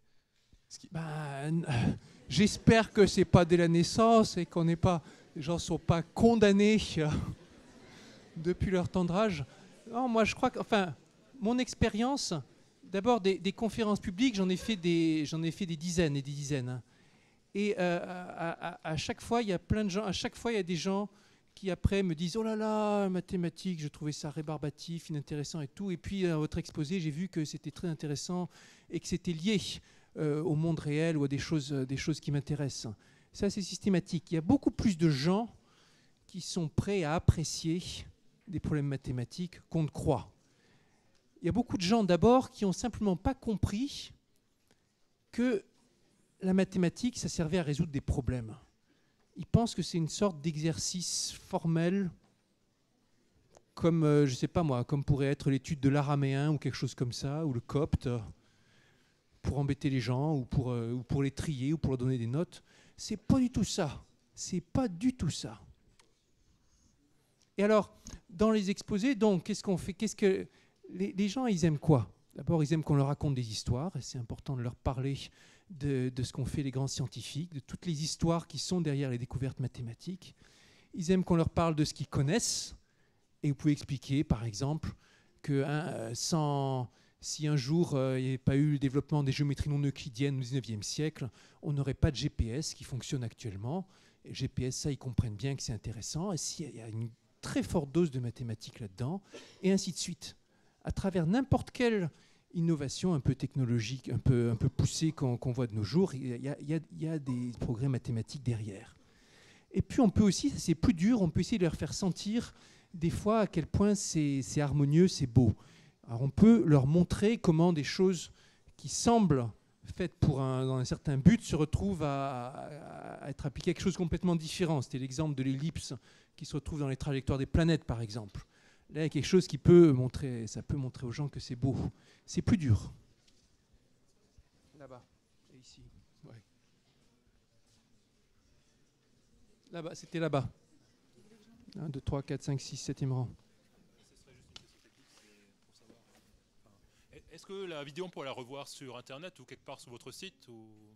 Il y en a des... Je ne les ai pas encore mises. Mon site est toujours en construction. Je n'ai pas encore mis les vidéos, mais il y en a certaines qu'on peut voir sur Internet. Alors celle-ci, celle que vous avez là, c'est une version améliorée avec araignée et chauve-souris. La version avec araignée, je pense que les deux, on peut les voir séparément. La version araignée elle était dans la toxicité de la réussite il n'y a pas longtemps. Et les chauves-souris, j'ai faites à Dakar l'an dernier, par exemple. Cette conférence a été enregistrée, sera mise sur le site de l'université qui s'appelle UTV.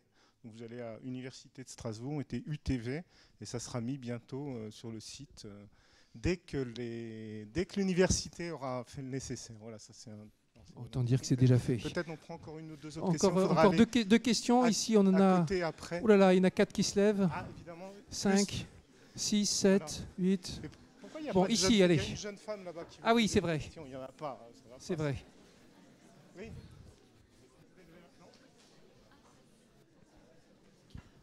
En fait, il y avait une formule qui était à un moment encadrée. Je crois que c'était celle de l'entropie. Je voudrais juste savoir ce que vous en pensez, vous. Ah oui. Alors, qu'on revoie où c'était, vous allez me dire où c'était.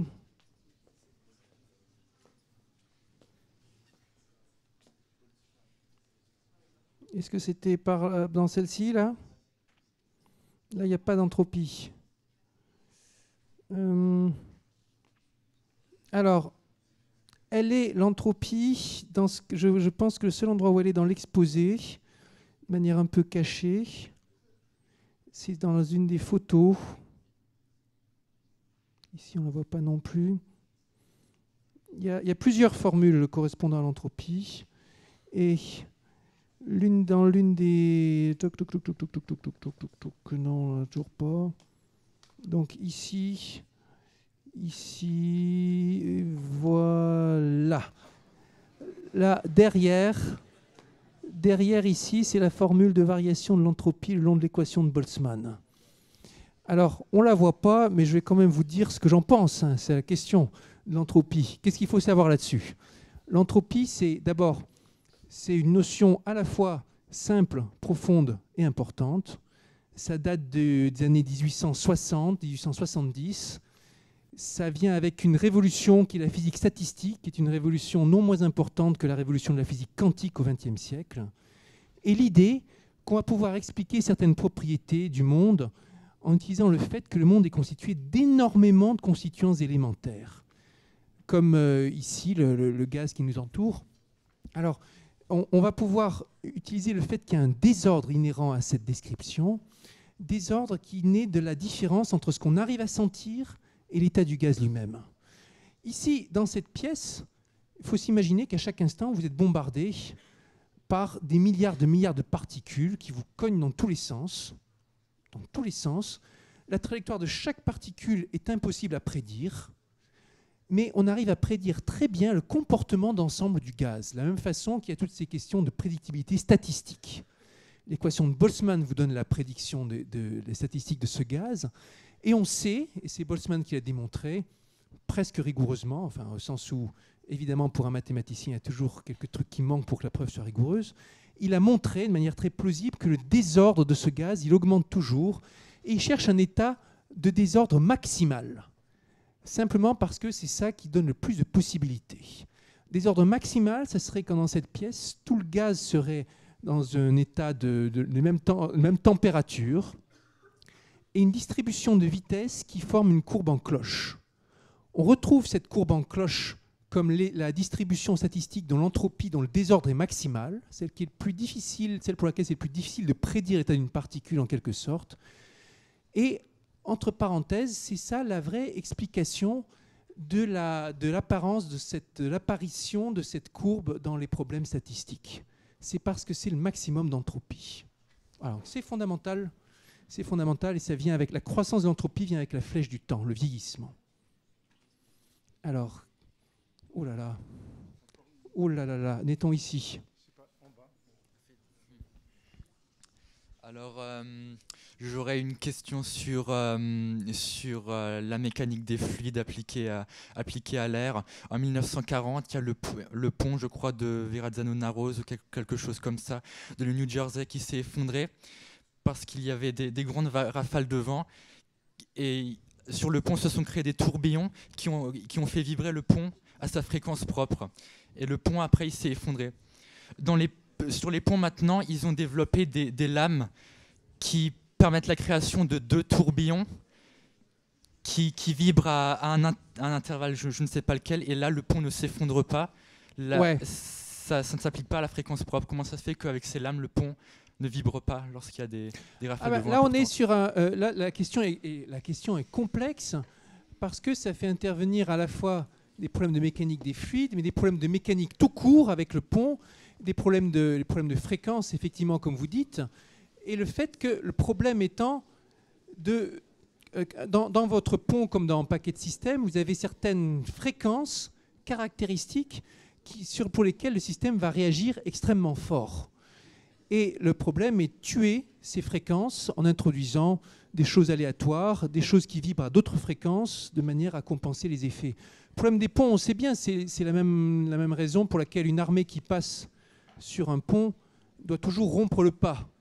Parce que si l'armée marche au pas, il y a risque, et ça s'est déjà vu, qu'il tombe par accident sur une fréquence particulière du pont et qu'il le fasse simplement, qu'il le fasse rompre. On va prendre une dernière question peut-être, ici. Ah, je pensais à ça, mais si... En fait, on m'avait déjà parlé de l'existence de Dieu dans les mathématiques. Et bon, j'ai pas bien compris, il me semble que c'était une histoire d'échelle. Et en fait, je me dis que c'était d'Alembert, je crois, qui avait prouvé que les oiseaux, ils volaient pas. Alors, comment on peut confirmer si les démonstrations qu'on fait, elles sont vraies? Alors, première démonstration, elle peut être fausse pour plein de raisons. Elle peut être fausse d'abord parce qu'il y a une erreur de raisonnement. Ça arrive, même de nos jours. Elle peut être fausse aussi, disons la conclusion peut être fausse parce qu'on est parti des mauvaises hypothèses, mauvaises mesures par exemple, ou mauvais modèles. Dans le cas d'Alembert et les oiseaux, c'est simplement, alors évidemment lui il ne croyait pas qu'il avait démontré ça, mais simplement il montrait qu'il y avait une incompatibilité avec l'équation, c'était que le modèle n'était pas assez précis. Le modèle ne tenait pas compte des frottements internes du fluide, et les frottements internes, ils changent tout. La question de ces tourbillons. On va revoir sur l'aile de la chauve-souris précisément que ces tourbillons, ils sont présents. Quand on regarde le